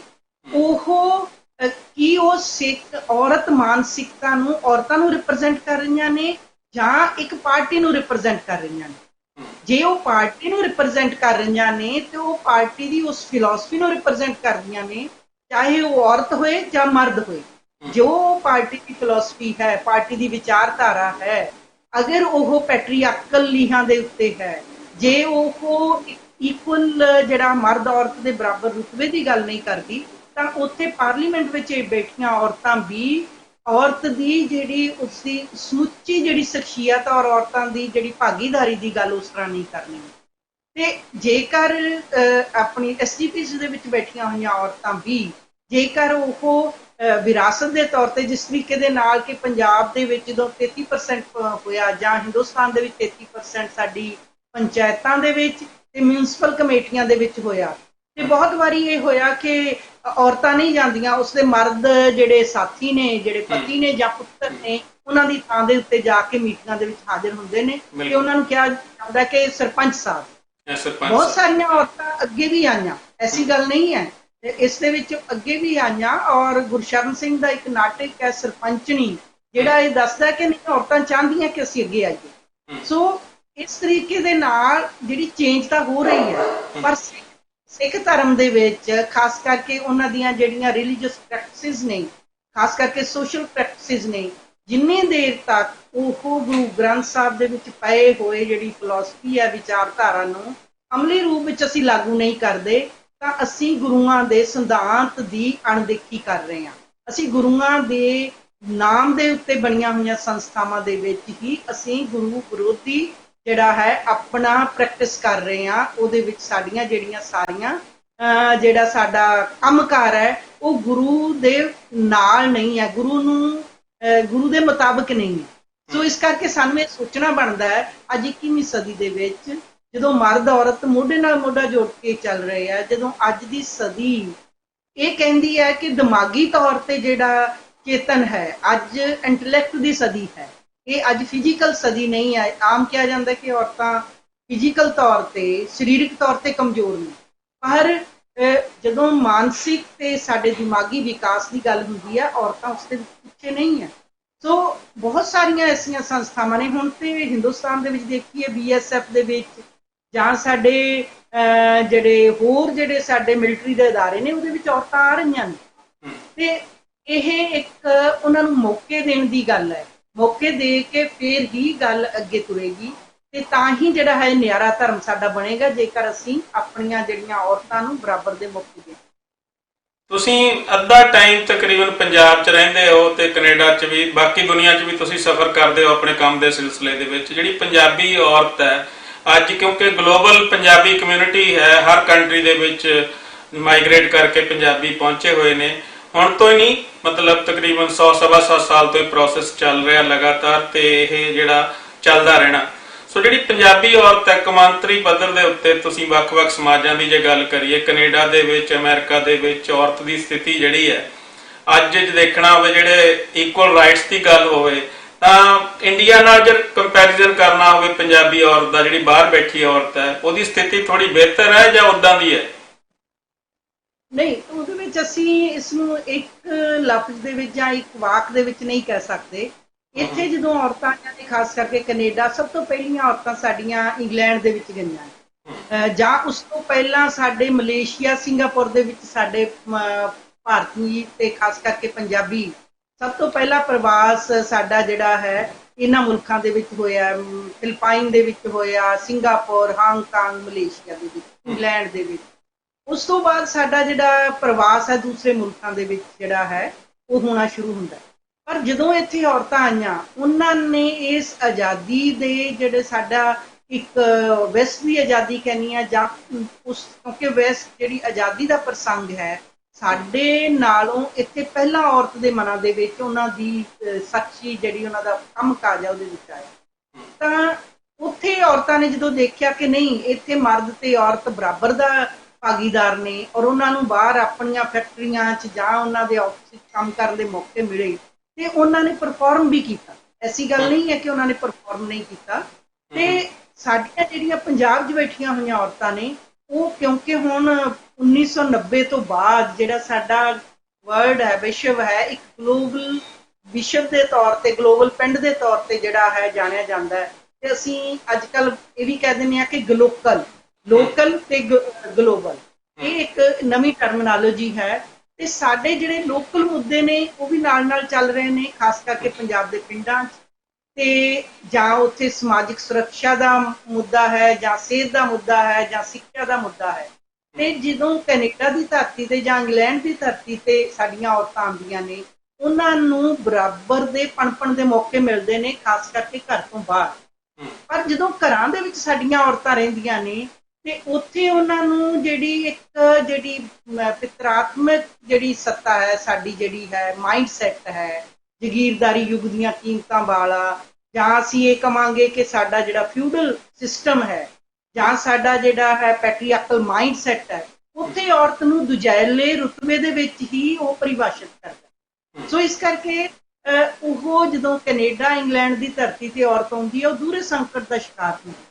ਉਹਦੇ ਘਰ ਦੀਆਂ ਹਾਲਤਾਂ ਤਾਂ ਇੱਕ ਉਸਨੂੰ ਦੁਜੈਲੇ ਰੁਤਬੇ ਦੇ ਵਿੱਚ ਬਣਦੀਆਂ, ਤੇ ਜਿਹੜਾ ਉਸਦਾ ਬਾਹਰ ਹੈ ਕੰਮ ਕਾਜ ਹੈ, ਕਿਉਂਕਿ ਕੈਨੇਡਾ ਇੰਗਲੈਂਡ ਦੇ ਵਿੱਚ ਜਾਂ ਕਿਸੇ ਅਮਰੀਕਾ ਦੇ ਵਿੱਚ ਜੇ ਦੋਨੋਂ ਪਤੀ ਪਤਨੀ ਕੰਮ ਨਹੀਂ ਕਰਦੇ ਤਾਂ ਘਰ ਦਾ ਗੁਜ਼ਾਰਾ ਨਹੀਂ। ਸਾਡੀਆਂ ਜਿਹੜਾ ਕ੍ਰਾਈਸਿਸ ਹੈ, ਸਾਡਾ ਇੱਕ ਫਾਈਨੈਂਸ਼ੀਅਲ ਸਾਡੀ ਸਪੋਰਟ ਹੈ, ਉਹ ਔਰਤ ਦੀ ਬਹੁਤ ਵੱਡੀ ਜਿਹੜੀ ਸਪੋਰਟ। ਸੋ ਇਸ ਕਰਕੇ ਜਿਹੜਾ ਪੰਜਾਬ ਦੀ ਪੰਜਾਬੀ ਔਰਤ ਜਿਹੜੀ ਹੈ ਸਾਡੇ ਹਿੰਦੁਸਤਾਨੀ ਪੰਜਾਬ 'ਚ ਰਹਿ ਰਹੀ ਹੈ, ਜਾਂ ਸਾਡੇ ਇੰਗਲੈਂਡ ਕੈਨੇਡਾ ਅਮਰੀਕਾ ਦੇ ਵਿੱਚ ਵਿਦੇਸ਼ਾਂ 'ਚ ਜਿਹੜੀ ਪ੍ਰਵਾਸੀ ਪੰਜਾਬੀ ਔਰਤ ਹੈ, ਉਹਨਾਂ ਦੇ ਮੁੱਦੇ ਇੱਕੋ ਹੀ ਨੇ, ਪਰ ਥੋੜੇ ਬਹੁਤੇ ਫਰਕ ਨਾਲ। ਕਿਉਂਕਿ ਇੱਥੇ ਜਿਹੜਾ ਹੈ ਕੈਨੇਡਾ ਦਾ ਕਾਨੂੰਨ, ਇੰਗਲੈਂਡ ਦਾ ਕਾਨੂੰਨ ਉਹਨਾਂ ਤੇ ਲਾਗੂ ਹੋਣਾ, ਤੇ ਜਦੋਂ ਪੰਜਾਬ ਦੇ ਵਿੱਚ ਰਹਿ ਰਹੀ ਔਰਤ ਹੈ ਉਹਦਾ ਕਾਨੂੰਨ ਹਿੰਦੁਸਤਾਨ ਦਾ ਹੈ, ਤੇ ਫਿਰ ਉੱਥੇ ਜਿਹੜੀਆਂ ਕਾਨੂੰਨ ਦੇ ਵਿੱਚ ਜਿਹੜੀਆਂ ਇੰਪਲੀਮੈਂਟਿੰਗ ਏਜੰਸੀਜ਼ ਨੇ, ਜਿਹਦੇ ਵਿੱਚ ਪੁਲਿਸ ਸਭ ਤੋਂ ਵੱਡਾ ਰੋਲ ਅਦਾ ਕਰਦੀ ਹੈ, ਉਹਨਾਂ ਦਾ ਜਿਹੜਾ ਰਵੱਈਆ ਹੈ ਔਰਤ ਪ੍ਰਤੀ ਉਹੀ ਪਿਛਾਂਹ ਖਿੱਚੂ ਹੈ। ਉਹਨਾਂ ਦੇ ਜਿਹੜਾ ਜੇ ਰੇਪ ਕੇਸ ਹੈ ਜਾਂ ਉਹਨਾਂ ਦਾ ਡੋਮੈਸਟਿਕ ਵਾਇਲੈਂਸ ਹੈ, ਉਹਨਾਂ ਦੇ ਕੇਸ ਹੀ ਦਰਜ ਨਹੀਂ ਹੁੰਦੇ। ਉਹ ਸਾਡੀ ਪੰਜਾਬ ਦੇ ਵਿੱਚ ਇੱਕ ਕਹਾਵਤ ਹੈ ਜਿਹੜੀ ਬਹੁਤ ਪੁਰਾਤਨ ਸਮਿਆਂ ਦੀ ਹੈ ਕਿ ਔਰਤ ਜਿਹੜੀ ਹੈ ਉਹ ਕੋਰਟ ਕਚਹਿਰੀ ਨਹੀਂ ਜਾਂਦੀ। ਇਹ ਜਿਹੜੀ ਮਾਨਤਾ ਹੈ, ਇਹ ਔਰਤ ਨੂੰ ਆਪਣਾ ਪਹਿਲਾ ਹੱਕ ਲੈਣ ਤੋਂ, ਪਹਿਲਾ ਸਟੈਪ ਲੈਣ ਤੋਂ ਹੀ ਉਹ ਮੁਨਕਰ ਕਰ ਦਿੰਦੀ ਹੈ ਕਿ ਮੈਂ ਚੰਗੀ ਔਰਤ ਬਣਨਾ, ਮੈਂ ਕੋਰਟ 'ਚ ਨਹੀਂ ਜਾਣਾ, ਮੈਂ ਕਚਹਿਰੀ 'ਚ ਨਹੀਂ ਜਾਣਾ, ਜਿੱਥੇ ਉਸਨੂੰ ਹੱਕ ਜਾਂ ਇਨਸਾਫ ਮਿਲਣਾ ਹੈ। ਉਹ ਵੀ ਇੱਕ ਬਹੁਤ ਲੰਬੀ ਲੜਾਈ ਹੈ ਕੋਰਟ ਕਚਹਿਰੀ 'ਚ ਜਾ ਕੇ ਵੀ, ਪਰ ਉਹ ਜਾਣਾ ਹੀ ਨਹੀਂ ਚਾਹੁੰਦੀ, ਉਹ ਘਰ ਦੇ ਵਿੱਚ ਹੀ ਰਹਿੰਦੀ ਹੈ। ਉੱਥੇ ਹੀ ਉਹ ਆਪਣੀ ਇੱਕ ਜਿਹੜੀ ਦੂਰੀ ਜਿਹੜੀ ਮਾਰ ਹੈ ਉਹ ਸਹਿੰਦੀ ਰਹਿੰਦੀ ਹੈ, ਕੰਪਰੋਮਾਈਜ਼ ਕਰਦੀ ਰਹਿੰਦੀ ਹੈ। ਸਾਡੀਆਂ ਬਹੁਤ ਸਾਰੀਆਂ ਔਰਤਾਂ ਨੇ, ਮੈਨੂੰ ਲੰਬਾ ਸਮਾਂ ਜਿਹੜਾ ਹੈ ਕਾਲਜ ਅਧਿਆਪਨ ਦੇ ਵਿੱਚ ਮੈਂ ਰਹੀ ਹਾਂ, ਤੇ ਅਸੀਂ ਇੱਕ ਸਰਵੇ ਕੀਤਾ ਉੱਥੇ, ਮੈਂ ਆਪਣੇ ਹੀ ਕਾਲਜ ਦੇ ਵਿੱਚ ਇਨਡਾਇਰੈਕਟ ਵੇ ਦੇ ਨਾਲ, ਜਿਹੜੀਆਂ ਸਾਡੀਆਂ ਔਰਤਾਂ ਉੱਥੇ ਪੜ੍ਹਾਉਂਦੀਆਂ ਸੀ, ਉਹਨਾਂ ਦੇ ਵਿੱਚੋਂ 40% ਔਰਤਾਂ ਇਹ ਮਿਲੀਆਂ ਜਿਹੜੀਆਂ ਇਹਨਾਂ ਨੇ ਕਿਹਾ ਕਿ ਅਸੀਂ ਆਪਣਾ ਪੈਸਾ ਆਪਣੀ ਮਰਜ਼ੀ ਨਾਲ ਨਹੀਂ ਖਰਚ ਸਕਦੇ। ਸੋ ਇਕਨੋਮਿਕ ਐਮਪਾਵਰਮੈਂਟ ਹੋਣ ਤੋਂ ਬਾਅਦ ਵੀ ਜਿਹੜੀ ਇੱਕ ਉਸਦੀ ਐਮਪਾਵਰਮੈਂਟ ਹੈ, ਜਿਹਨੂੰ ਅਸੀਂ ਇਮੋਸ਼ਨਲ ਐਮਪਾਵਰਮੈਂਟ ਕਹਿੰਦੇ ਆ, ਉਸਨੂੰ ਇੰਟੈਲੈਕਚੁਅਲ ਐਮਪਾਵਰਮੈਂਟ ਕਹਿੰਦੇ ਆ, ਉਹ ਅਜੇ ਵੀ ਔਰਤ ਉਸ ਅਧੀਨਗੀ ਦੇ ਵਿੱਚ, ਤੇ ਇਹ ਸਮੁੱਚੇ ਸਮਾਜ ਦੀ ਮਾਨਸਿਕਤਾ ਨੂੰ ਦਰਸਾਉਂਦੀ ਹੈ ਕਿ ਔਰਤ ਅਜੇ ਵੀ ਦੁਜੈਲੇ ਪੱਧਰ ਤੇ ਹੈ, ਜਿਸਨੂੰ ਅਸੀਂ ਕਹਿੰਦੇ ਆ, ਇੱਕ ਹੁੰਦੀ ਹੈ ਸਾਡੀ ਪੋਲੀਟੀਕਲ ਡੈਮੋਕ੍ਰੇਸੀ, ਦੂਸਰੀ ਹੈ ਸੋਸ਼ਲ ਡੈਮੋਕ੍ਰੇਸੀ। ਜਿੰਨੀ ਦੇਰ ਤੱਕ ਅਸੀਂ ਸਮਾਜਿਕ ਸਾਡਾ ਜਿਹੜਾ ਜਨਵਾਦ ਹੈ, ਸਾਡੀ ਸੋਸ਼ਲ ਡੈਮੋਕ੍ਰੇਸੀ ਅਸੀਂ ਸਮਾਜ ਦੇ ਵਿੱਚ ਨਹੀਂ ਲੈ ਕੇ ਆਉਂਦੇ, ਅਸੀਂ ਪਰਿਵਾਰਾਂ ਦੇ ਵਿੱਚ ਇੱਕ ਡੈਮੋਕ੍ਰੈਟਿਕ ਸਿਸਟਮ ਨਹੀਂ ਪੈਦਾ ਕਰਦੇ, ਜਿੰਨੀ ਦੇਰ ਤੱਕ ਅਸੀਂ ਔਰਤਾਂ ਦੀ ਨੂੰ ਜਿਹੜਾ ਹੈ ਰਸੋਈ ਤੱਕ ਬੰਨ੍ਹ ਕੇ ਰੱਖਦੇ ਹਾਂ ਉਹ ਬਿੰਬ, ਉਨੀ ਦੇਰ ਤੱਕ ਉਹਦੀ ਔਰਤ ਦੀ ਆਜ਼ਾਦੀ ਤੇ ਉਹਦੀ ਫਰੀਡਮ ਦਾ ਜਿਹੜਾ ਹੈ ਉਹਨੂੰ ਅੰਕਿਆ ਨਹੀਂ ਜਾ ਸਕਦਾ।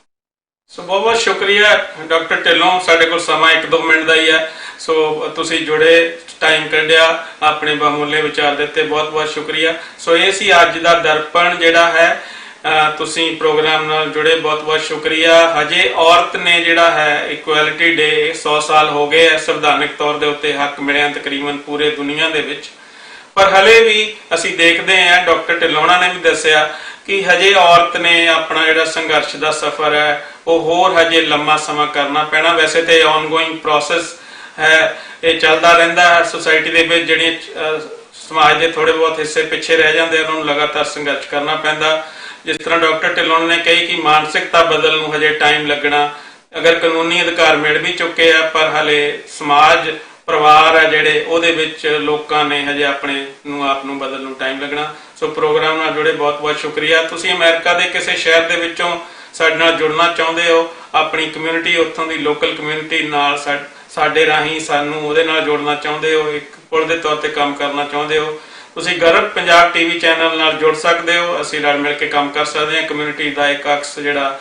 ਚੈਨਲ ਰਾਹੀਂ ਅੱਗੇ ਵਧਾ ਸਕਦੇ ਹਾਂ। ਸੋ ਸਾਨੂੰ ਕੁਝ ਸਹਿਯੋਗੀਆਂ ਦੀ ਲੋੜ ਹੈ। ਤੁਸੀਂ ਗਰਵ ਪੰਜਾਬ ਟੀਵੀ ਚੈਨਲ ਦੀ ਜਿਹੜੀ ਫੇਸਬੁੱਕ ਪੇਜ ID ਹੈ ਉਹਦੇ ਰਾਹੀਂ ਸਾਡੇ ਤੱਕ ਸੰਪਰਕ ਕਰ ਸਕਦੇ ਹੋ ਤੇ ਅਸੀਂ ਫਿਰ ਇਸ ਦੇ ਉੱਤੇ ਅੱਗੇ ਵੱਧ ਸਕਦੇ ਹਾਂ। ਤਾਂ ਪ੍ਰੋਗਰਾਮ ਨੂੰ ਦੇਖਣ ਲਈ ਬਹੁਤ ਬਹੁਤ ਸ਼ੁਕਰੀਆ, ਧੰਨਵਾਦ।